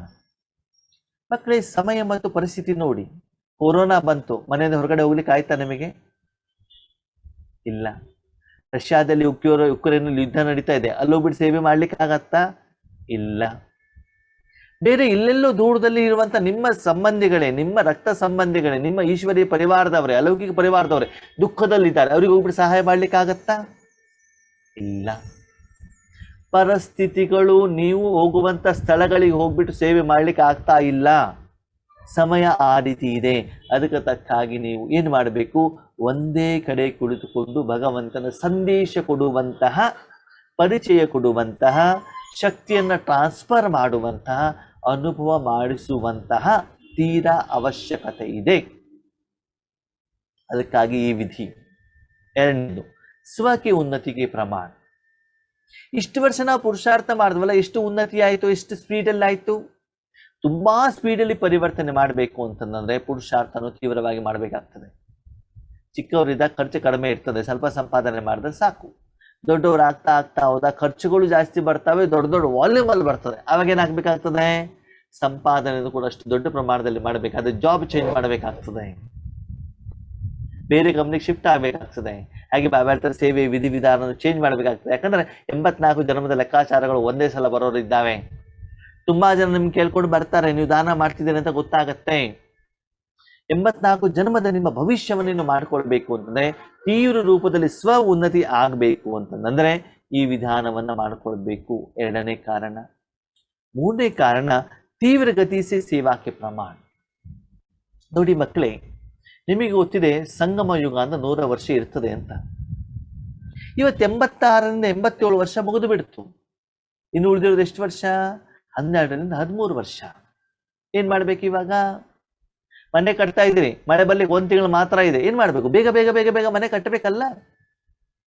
ಮೌಂಟ್ ಅಬು ಹತ್ರ ಬರ್ತಾ ಇದೆ, ನಿಧಾನಕ್ಕೆ ಹೋಗ್ತಾ ಇದೆ, ಏನಾಗ್ತದೆ? ಮಿಲನಕ್ಕೆ ಹೋಗ್ಬೇಕು ಅಂದ್ರೆ ಬೇಗ ಹೋಗ್ಬೇಕಲ್ಲ, ಸ್ಪೀಡ್ ಜಾಸ್ತಿ ಮಾಡ್ಬೇಕಲ್ಲ.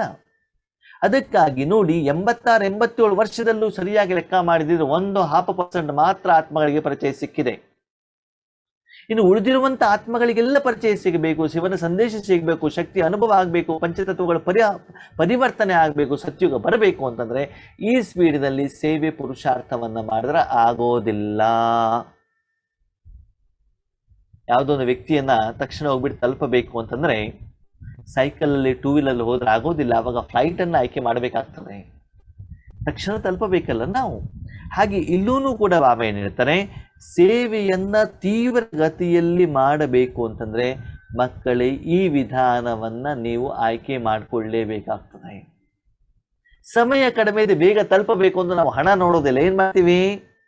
ಏರೋಪ್ಲೇನಿಗೆ ಹೋಗ್ತೀವಿ ತಾನೇ. ಹಾಗೆ ಇಲ್ಲೂ ಕೂಡ ಈ ವಿಧದ ಸೇವೆಯನ್ನ ಮಾಡಬೇಕು. ನೆಕ್ಸ್ಟ್, ಬಾಬ್ ದಾದಾರವರ ಸ್ನೇಹದ ರಿಟರ್ನ್ ಅನ್ನ ಕೊಡಬೇಕು ಅಂತಂದ್ರೆ ಅದರ ಪ್ರಮಾಣನೇ ತಪಸ್ಸು ಅಂತ ಹೇಳ್ತಾರೆ ಬಾಬಾ. ಹೀಗೆ ಇವತ್ತು ಬ್ರಹ್ಮ ಬಾಬಾ ಸಮಾನ್, ಶಿವಬಾಬಾ ಸಮಾನರಾಗಬೇಕು ಅಂತಂದ್ರೆ ಅವ್ಯಕ್ತ ರೂಪದಲ್ಲಿ ಬೇಗದಿನ ಸೇವೆಯನ್ನ ಮಾಡ್ತಾ ಇದ್ದಾರೋ ತಪಸ್ಸಿನಿಂದ ಮಾತ್ರ, ಮನಸ್ಸು ಹೇಳುವಂತ ಸಾಧನದಿಂದ ಮಾತ್ರ, ಅವ್ಯಕ್ತ ರೂಪದಲ್ಲಿ ಮಾತ್ರ, ಬೇಗದಿನಲ್ಲಿ ಮಾತ್ರ ಈ ರೀತಿಯ ತಾಯಿ ತಂದೆಯ ರೂಪದಲ್ಲಿ ನೀವು ಸೇವೆಯನ್ನು ಮಾಡಲಿಕ್ಕೆ ಸಾಧ್ಯ. ಇದೆಲ್ಲ ಕಂಡೀಷನ್ಸ್ಗಳು ಫುಲ್ಫಿಲ್ ಆಗಬೇಕು. ಈ ಮೂಲಕ ತಂದೆ ಸಮಾನರಾಗಬೇಕು ಅಂತಂದ್ರೆ ಇಷ್ಟು ದಿನ ತಂದೆಯಿಂದ ಏನು ನೀವು ಪಾಲನೆಯನ್ನು ಪಡ್ಕೊಂಡಿದ್ದೀರೋ ಅದನ್ನು ರಿಟರ್ನ್ ಕೊಡಬೇಕು. ರಿಟರ್ನ್ ಅಂತಂದ್ರೆ ಏನು? ಲೌಕಿಕದಲ್ಲೂ ನೋಡಿ, ತಾಯಿ ತಂದೆ ಜನ್ಮ ಕೊಡ್ತಾರೆ, ಪಾಲನೆ ಕೊಡ್ತಾರೆ, ಶಿಕ್ಷಣ ಕೊಡ್ತಾರೆ, ಕೆಲಸನೂ ಕೂಡ ಕೊಡ್ತಾರೆ. ಹಳೆ ಕಾಲದಲ್ಲಿ ಏನಿತ್ತು ಅಂತಂದ್ರೆ ತಂದೆ ಏನು ಅಂಗಡಿ ಇದೆಯೋ ಅದೇ ಅಂಗಡಿಯನ್ನ ಮಗ ಮುಂದುವರ್ಸ್ಕೊಂಡು ಹೋಗ್ತಾ ಇದ್ರು, ತಂದೆಯ ಹೊಲ ಇದ್ರೆ ಮಗನು ಅದನ್ನೇ ಮಾಡ್ಕೊಂಡು ಹೋಗ್ತಾ ಇದ್ರು. ಹಾಗೆ ಇವತ್ತು ನಿಮ್ಮ ತಂದೆ ಏನು ಕೆಲಸ ಮಾಡ್ತಿದ್ರು ಅದೇ ರೀತಿ ಮಾಡಬೇಕು. ಆತ್ಮೀಯರ ಅರ್ಥ ಮಾಡ್ಕೊಳ್ಳಿ, ತಂದೆ ನಿಮ್ಮನ್ನ ಸ್ನೇಹಿತರ ರೂಪದಲ್ಲಿ ನೋಡ್ತಾ ಇದ್ದಾರೆ ಅಂತಂದ್ರೆ ಏನರ್ಥ? ತಂದೆ ಯಾವ ರೀತಿ ವ್ಯಾಪಾರ ವ್ಯವಹಾರವನ್ನ ಮಾಡ್ತಿದಾರೋ ಅದೇ ರೀತಿ ವ್ಯಾಪಾರ ವ್ಯವಹಾರವನ್ನ ಬೇಗದಿನಲ್ಲಿ ವಿಶ್ವದ ಸಮಾನ ನೀವು ಮಾಡಿದಾಗ ನಿಧಾನವಾಗಿ ತಂದೆ ಆ ಜವಾಬ್ದಾರಿಯನ್ನು ನಿಮ್ಮ ಕೈಯಲ್ಲಿ ಕೊಟ್ಟು ರಿಟೈರ್ಡ್ ಆಗುವಂತ ಪ್ರಯತ್ನವನ್ನು ಮಾಡ್ತಾರೆ. ಆ ಸರಿಸಮಾನವಾದಂತ ಯೋಚನೆ ಮಾಡ್ಬೇಕು. ಈಗ ಹೇಳಿ, ಬಾಬ್ ದಾದಾರವ್ರು ಒಂದು ಸೆಂಟರ್ ನೋಡ್ತಾ ಇದ್ದಾರಾ, ಒಂದು ಏರಿಯಾ ನೋಡ್ತಾ ಇದ್ದಾರಾ? ಏನ್ ನೋಡ್ತಿದ್ದಾರೆ ಬಾಬಾ? ಓಕೆ, ಬಾಬಾ ಹೇಳ್ತಾರೆ ವ್ಯತ್ಯಾಸ ಏನು? ನನಗೆ ಶರೀರ ಇಲ್ಲ, ನಿಮ್ಮ ಬ್ರಹ್ಮ ಬಾಬನಿಗೂ ಶರೀರ ಇಲ್ಲ. ಹೌದು, ನಾನು ಒಪ್ಕೊಳ್ತೇನೆ. ನಿಮ್ಮಲ್ಲಿ ಶರೀರ ಇದ್ದೂ ಕೂಡ ನೀವು ಈ ರೀತಿಯ ಪುರುಷಾರ್ಥ ಪ್ರಯತ್ನವನ್ನ ಮಾಡಬೇಕು. ನಾನು ಅವ್ಯಕ್ತದಿಂದ ವ್ಯಕ್ತ ಆಗಿದ್ದೇನೆ, ನೀವು ವ್ಯಕ್ತದಿಂದ ಅವ್ಯಕ್ತರಾಗಬೇಕಾಗ್ತದೆ. ಅದಕ್ಕಾಗಿ ಇಷ್ಟು ಏನು ತಂದೆ ನಮಗೆ ರಿಟರ್ನ್ ಅನ್ನ ಕೊಟ್ಟಿದ್ದಾರೆ, ಆ ರಿಟರ್ನ್ ಅನ್ನ ಕೊಡಬೇಕು ಅಂತಂದ್ರೆ ತಂದೆಯ ಸಮಾನರು, ಬಾಬ್ ದಾದ ಸಮಾನರು ನೀವು ಆಗ್ಬೇಕು. ಈ ರೀತಿ ಆಗ್ಬೇಕು ಅಂತ ತುಂಬಾ ಜನರಿಗೆ ಇಷ್ಟ ಇದೆ, ಇಚ್ಛೆ ಇದೆ. ಇಚ್ಛೆ ಇದ್ದ ಮಾತ್ರಕ್ಕೆ ಎಲ್ಲರೂ ಆ ರೀತಿ ಆಗ್ಲಿಕ್ಕೆ ಸಾಧ್ಯ ಇಲ್ಲ. ಕೆಲವರಲ್ಲಿ ಕೆಲವರು ಮಾತ್ರ ಈ ರೀತಿ ಆಗ್ತಾರೆ ಅಂತ ಹೇಳ್ತಾರೆ ಬಾಬಾ. ಕೊಯಿ ಮೇ ಕೊಯಿ ಹಿ ಕರ್ ಸಕ್ತೆ ಹೇ. ಹಾಗಿದ್ರೆ ಕೆಲವರು ಯಾರಾಗ್ಲಿಕ್ಕೆ ಸಾಧ್ಯ? ಹಾಗೆ ಬಾಬಾ ಸುಂದರವಾದ ಮಾತನ್ನ ಹೇಳ್ತಾರೆ, ತಪಸ್ಸು ಮಾಡ್ಲಿಕ್ಕೆ ನಿಮ್ಗಿರುವಂತ ಅಡೆತಡೆಗಳು ಏನು ಅಂತಂದ್ರೆ ಯೋಗದಲ್ಲಿ ಕೂತ್ಕೊಂಡು ತಕ್ಷಣದಲ್ಲಿ ಯಾರೋ ನೆನಪಿಗೆ ಬಂದ್ಬಿಡ್ತಾರೆ. ಯಾರು ನೆನಪಿಗೆ ಬರ್ತಾರೆ? ಯಾರನ್ನ ನೀವು ಆಧಾರ ಆಗಿಟ್ಕೊಂಡಿದ್ದೀರೋ, ಗಟ್ಟಿಯಾಗಿ ಇಟ್ಕೊಂಡಿದ್ದೀರೋ, ಸಾಧನ ಅಂತ ಇಟ್ಕೊಂಡಿದ್ದೀರೋ ಅವ್ರು ನೆನಪಿಗೆ ಬರ್ತಾರೆ. ಹಾಗಂದ್ರೆ ಅಣ್ಣೋರೇ, ಬಾಬಾ ನೆನಪು ಮಾಡಿ ಕೊಡ್ಸತ್ತಿಲ್ಲ, ಯಾಕೋ ವ್ಯಾಪಾರ ಇದೆ, ಹೊಲಕ್ಕೆ ಹೋಗ್ಬೇಕು, ಮಗಳ ಮದುವೆ ಇದೆ, ಮಕ್ಕಳು ಸ್ಕೂಲಿಗೆ ಹೋಗ್ತಾ ಇದ್ದಾರೆ, ವಯಸ್ಸಾದ್ಮೇಲೆ ಹಣ ಬೇಕಲ್ವ ಅಣ್ಣವ್ರು, ಅದಕ್ಕಾಗಿ ದುಡಿತಾ ಇದ್ದೀವಿ ಅಲ್ವಾ? ಹೀಗೆ ಏನ್ ಮಾಡ್ತಿದ್ವಿ, ಯಾವುದೋ ಒಂದು ಜವಾಬ್ದಾರಿಯನ್ನು ನನ್ನದು ಅಂತ ಇಟ್ಕೊಂಡಾಗ ಯೋಗದಲ್ಲಿ ಕೂತ್ಕೊಂಡಾಗ ಬಾಬಾ ಅದನ್ನ ಮಾಡ್ಕೊಡು, ಇದನ್ನ ಮಾಡ್ಕೊಡು, ಇದನ್ನ ಮಾಡ್ಕೊಡು, ಅದನ್ನ ಮಾಡ್ಕೊಡು, ಅದು ಸರಿ ಮಾಡು, ಇದು ಸರಿ ಮಾಡು, ಅವ್ರು ನಿಂದನೆ ಮಾಡ್ತಿದ್ದೆ, ಅವ್ರು ಬೈತಾ ಇದ್ದಾರೆ, ಅವ್ರ ಬುದ್ಧಿ ಸರಿ ಮಾಡು, ಈ ಕೆಲಸವನ್ನ ಮಾಡ್ಕೊಡು. ಹೀಗೆ ಆ ಕಿನಾರವನ್ನ ಗಟ್ಟಿಯನ್ನ ಏನ್ ಹಿಡ್ಕೊಂಡಿದೀವಿ, ಆಧಾರವನ್ನ, ಆ ಆಧಾರ ಸರಿ ಮಾಡ್ಕೊಳ್ಳೋದಲ್ಲೇ ಬ್ಯುಸಿ ಆಗಿದೀವಿ. ಆವಾಗ ಮನಸ್ಸು ತಪಸ್ಸಿಗೆ ಹೋಗೋದೇ ಇಲ್ಲ. ಬಾಬಾ ಹೇಳ್ತಾರೆ ಇದನ್ನೆಲ್ಲ ಬಿಡಬೇಕು. ಇಷ್ಟು ಸುಂದರವಾದ ಮಾತು ಗೊತ್ತಾ? ಹತ್ತಿರದವರ ಸ್ನೇಹಿತರ ಮನೆಯ ಪರಿಚಯದವರ ಸಂಬಂಧಿಗಳ ಮದುವೆ ಇದ್ಬಿಟ್ರೆ ಆ ವ್ಯಾಪಾರ ವ್ಯವಹಾರನೂ ಅಡ್ಡ ಬರೋದಿಲ್ಲ, ಮಕ್ಕಳ ಸ್ಕೂಲು ಕೂಡ ನೆನಪಿಗೆ ಬರೋದಿಲ್ಲ. ಓಡ್ತಾ ಇರ್ತೀವಿ ಮದುವೆಗಂತ, ಯಾಕಂದ್ರೆ ಮನೆಯವ್ರದಲ್ವಾ ಅಣ್ಣವ್ರೆ, ಪರಿಚಯದವ್ರದಲ್ವಾ, ಕುಟುಂಬದವ್ರದಲ್ವಾ, ಮರಿಲಿಕ್ಕೆ ಆಗೋದಿಲ್ಲ, ಬಿಡ್ಲಿಕ್ಕೆ ಆಗೋದಿಲ್ಲ. ಅದು ಈಶ್ವರೀಯ ಕಾರ್ಯದಿಂದ ನೂರಾರು ಕೆಲಸಗಳು ಅಡ್ಡಗೂಡಿಯ ರೂಪದಲ್ಲಿ ಬಂದ್ಬಿಡ್ತವೆ. ಅಂದ್ರೆ ಏನರ್ಥ? ಇದ್ರ ಜೊತೆಗೆ ಇನ್ನೊಂದು ಅರ್ಥ ಮಾಡ್ಕೊಳ್ಳಿ, ಇನ್ನೊಂದು ಸೂಕ್ಷ್ಮ ವಿಚಾರ. ಬಿಎದಿನಲ್ಲಿ ಹೋಗ್ಬೇಕಾದ್ರೂ ಕೂಡ ನನ್ನ ಸೆಂಟರ್ಗಳು, ನನ್ನ ಆತ್ಮರು, ಜ್ಞಾನ ಹೇಳಿರುವಂತ ಆತ್ಮ, ಚೆನ್ನಾಗಿ ಜ್ಞಾನ ಕೇಳ್ತಾ ಇರುವಂತ ಆತ್ಮ ಯಾಕೆ ಫೋನ್ ಮಾಡ್ತಾ ಇಲ್ಲ, ಯಾಕೆ ದೃಷ್ಟಿ ತಗೊಳ್ತಾ ಇಲ್ಲ, ಯಾಕೆ ಗ್ರೂಪಿಗೆ ಬರ್ತಾ ಇಲ್ಲ, ಇದೂ ಕೂಡ ಬಾಬಾ ಹೇಳ್ತಾರೆ ಕಿನಾರ. ಸೂಕ್ಷ್ಮ ರೂಪದಲ್ಲಿ ಈಶ್ವರಿ ಜ್ಞಾನ ಹೇಳುವಂತರು ಇದೂ ಕೂಡ ನಿಮ್ಗೆ ಏನ್ ಮಾಡ್ತಾರೆ, ಬೇಹದಿನಲ್ಲಿ ಹೋಗ್ಲಿಕ್ಕೆ ಬಿಡೋದಿಲ್ಲ. ಲೌಕಿಕ ಕಾರ್ಯ ಇರ್ಬೋದು, ಅಲೌಕಿಕ ಕಾರ್ಯಗಳಿರ್ಬೋದು, ಇದು ಎರಡೂ ನಿಮ್ಮನ್ನ ಬಂಧನದಲ್ಲಿ ಬಿಡ್ತದೆ. ಏಕಾಗ್ರವಾಗಿ ಏಕರಸ ಸ್ಥಿತಿಯಲ್ಲಿ ಎಕಾನಮಿ ರೀತಿಯಲ್ಲಿ ತಪಸ್ಸನ್ನ ಮಾಡಲಿಕ್ಕೆ ನಿಮ್ಗೆ ಬಿಡೋದಿಲ್ಲ. ಓಕೆ, ಯಾವ ಆತ್ಮಗಳು ನಿಮ್ಮ ಹತ್ರ ಸಹಾಯವನ್ನ ಕೇಳಿದಾರೋ ಪ್ಯಾರ್ಸೆ, ಪ್ರೀತಿಯಿಂದ, ಸ್ನೇಹದಿಂದ ಏನ್ ಮಾಡಿ ಅವರಿಗೆ ಸಹಯೋಗವನ್ನ ಕೊಡಿ. ಅವ್ರು ನಿಮ್ಮಿಂದ ದೂರ ಆದ್ರೆ ಟಕ್ ಅಂತ ನೀವು ಕೂಡ ದೂರ ಆಗಿಬಿಡಬೇಕು. ಯಾಕೆ ಅಂತ ಯೋಚನೆ ಮಾಡಬಾರ್ದು. ಆ ಸಂಕಲ್ಪವನ್ನ, ಯೋಚನೆಯನ್ನ ಮನಸ್ಸಿನಲ್ಲಿ ಇಟ್ಕೊಳ್ಬೇಡಿ. ಯಾಕಂದ್ರೆ ನನ್ನ ಅನುಭವ ನಿಮ್ಗೆ ಹೇಳ್ತಾ ಇದ್ದೇನೆ. ಎಷ್ಟೋ ಜನ ಆತ್ಮಗಳು ಸಹಯೋಗವನ್ನ ಪಡ್ಕೊಳ್ತಾರೆ, ಆಮೇಲೆ ಸುದ್ದಿನೇ ಇಲ್ಲ, ಫೋನು ಇಲ್ಲ, ಏನೂ ಇಲ್ಲ, ಎಂಥದೂ ಇಲ್ಲ. ಅವಾಗ ಆ ಸಂಕಲ್ಪಗಳು ಬರ್ತವೆ. ಅದನ್ನು ಬಾಬಾ ಹೇಳ್ತಿದ್ದಾನೆ. ಆ ಸಂಕಲ್ಪ, ಆ ಯೋಚನೆ, ಆ ಆತ್ಮನ ಬರೀ ಈಶ್ವರಿ ಸೇವೆನೇ ಇರ್ಬೋದು, ಅಲೌಕಿಕ ಸೇವೆನೇ ಇರ್ಬೋದು, ನಿಸ್ವಾರ್ಥ ಭಾವದಲ್ಲಿ ಬಂದಿರ್ಬೋದು. ಆದರೆ ತಪಸ್ಸಿನ ಮಧ್ಯದಲ್ಲಿ ಆ ಆತ್ಮ, ಆ ವ್ಯಕ್ತಿ, ಆ ಮಹಿಳೆ, ಆ ಅಕ್ಕವರು ಯಾರೂ ಕೂಡ ನಿಮಗೆ ನೆನಪಿಗೆ ಬರಕೂಡದು. ನನ್ನ ಸೆಂಟರ್, ನನ್ನ ಜವಾಬ್ದಾರಿ ಹಿಡಿದು ಬರಬಾರ್ದು. ಬಾಬಾ ಸುಂದರವಾದ ಮಾತನ್ನು ಹೇಳಿದ್ರು. ಒಂದು ಮಾತನ್ನ ಏನು, ಡಿಪಾರ್ಟ್ಮೆಂಟ್ ಹೆಡ್ ಆಗಿರ್ತೀರಾ, ಡಿಪಾರ್ಟ್ಮೆಂಟ್ ಅನ್ನು ನಡೆಸ್ತೀರಾ, ಆದ್ರೆ ನಿಮ್ಮ ಆತ್ಮದ ಬ್ಯಾಟ್ರಿನ ಚಾರ್ಜ್ ಮಾಡೋದು ಮತ್ತು ಆತ್ಮದ ಬ್ಯಾಟ್ರಿ ಚಾರ್ಜ್ ಮಾಡುವಂತ ಕೆಲಸವನ್ನು ನೀವು ಮಾಡ್ತಾ ಇಲ್ಲ. ನಿಮ್ಮ ಡಿಪಾರ್ಟ್ಮೆಂಟಿನ ಜವಾಬ್ದಾರಿ ಬಗ್ಗೆ ಬಾಬಾನ ಹತ್ರ ಮಾತಾಡ್ತಿರ್ತೀರಿ. ಏನಂತ, ಬಾಬಾ ಈ ಪ್ರೋಗ್ರಾಮ್ ಆಯ್ತು, ಮಂಗಳವಾರ ನನ್ನ ಪ್ರೋಗ್ರಾಮ್ ಆಗಿಲ್ಲ, ನೆಕ್ಸ್ಟ್ ಪ್ರೋಗ್ರಾಮ್ ಯಾವಾಗ ಇಟ್ಕೊಳ್ಳೋಣ, ಬಟ್ಟಿ ಯಾವಾಗ ಇಟ್ಕೊಳ್ಳೋಣ, ಹೀಗೆ ಆ ಕಾರ್ಯಕ್ರಮದ ಬಗ್ಗೆ, ಆಯೋಜನೆ ಬಗ್ಗೆನೇ ನಮ್ಗೇನಾಗ್ತದೆ, ರಾಜಯೋಗದಲ್ಲಿ ತಪಸ್ಸು ಕೂತ್ಕೊಂಡಾಗ ಅದೇ ನೆನಪಿಗೆ ಬಂದ್ಬಿಡ್ತಾನೆ. ಅವಾಗ ಏನಾಗುತ್ತೆ, ಸಂಪೂರ್ಣವಾಗಿ ಬಿಂದುವಾಗಿ ಡಿಟ್ಯಾಚ್ ಆಗಿಬಿಟ್ಟು ಸಂಪೂರ್ಣವಾಗಿ ಶಕ್ತಿಯನ್ನು ವಿಶ್ವ ಕೊಡ್ಲಿಕ್ಕೆ ಸಾಧ್ಯವಾಗ್ತಾ ಇಲ್ಲ. ಈಶ್ವರಿ ಸೇವೆನೇ ಮಾಡ್ತಿದ್ದೀವಿ, ಈಶ್ವರಿ ಸಂಬಂಧಪಟ್ಟಂತ ವಿಷಯವನ್ನೇ ಬಾಬಾನ ಚರ್ಚೆ ಮಾಡ್ತಿದ್ದೀವಿ, ಅದರ ಬಗ್ಗೆ ಬಾಬಾನಿಂದ ಶ್ರೀಮತವನ್ನ ಪಡ್ಕೊಳ್ತಿದ್ದೀವಿ, ಎಲ್ಲ ಸರಿ. ಆದರೆ ಅದರ ಜೊತೆಗೆ ಹೆಚ್ಚಿನ ಸಮಯವನ್ನ ಇನ್ನು ಮೇಲೆ ಈ ರೀತಿ ಸೇವೆ ಕಡೆಗೆ ನೀವು ಗಮನವನ್ನು ಕೊಡಬೇಕಾಗ್ತದೆ.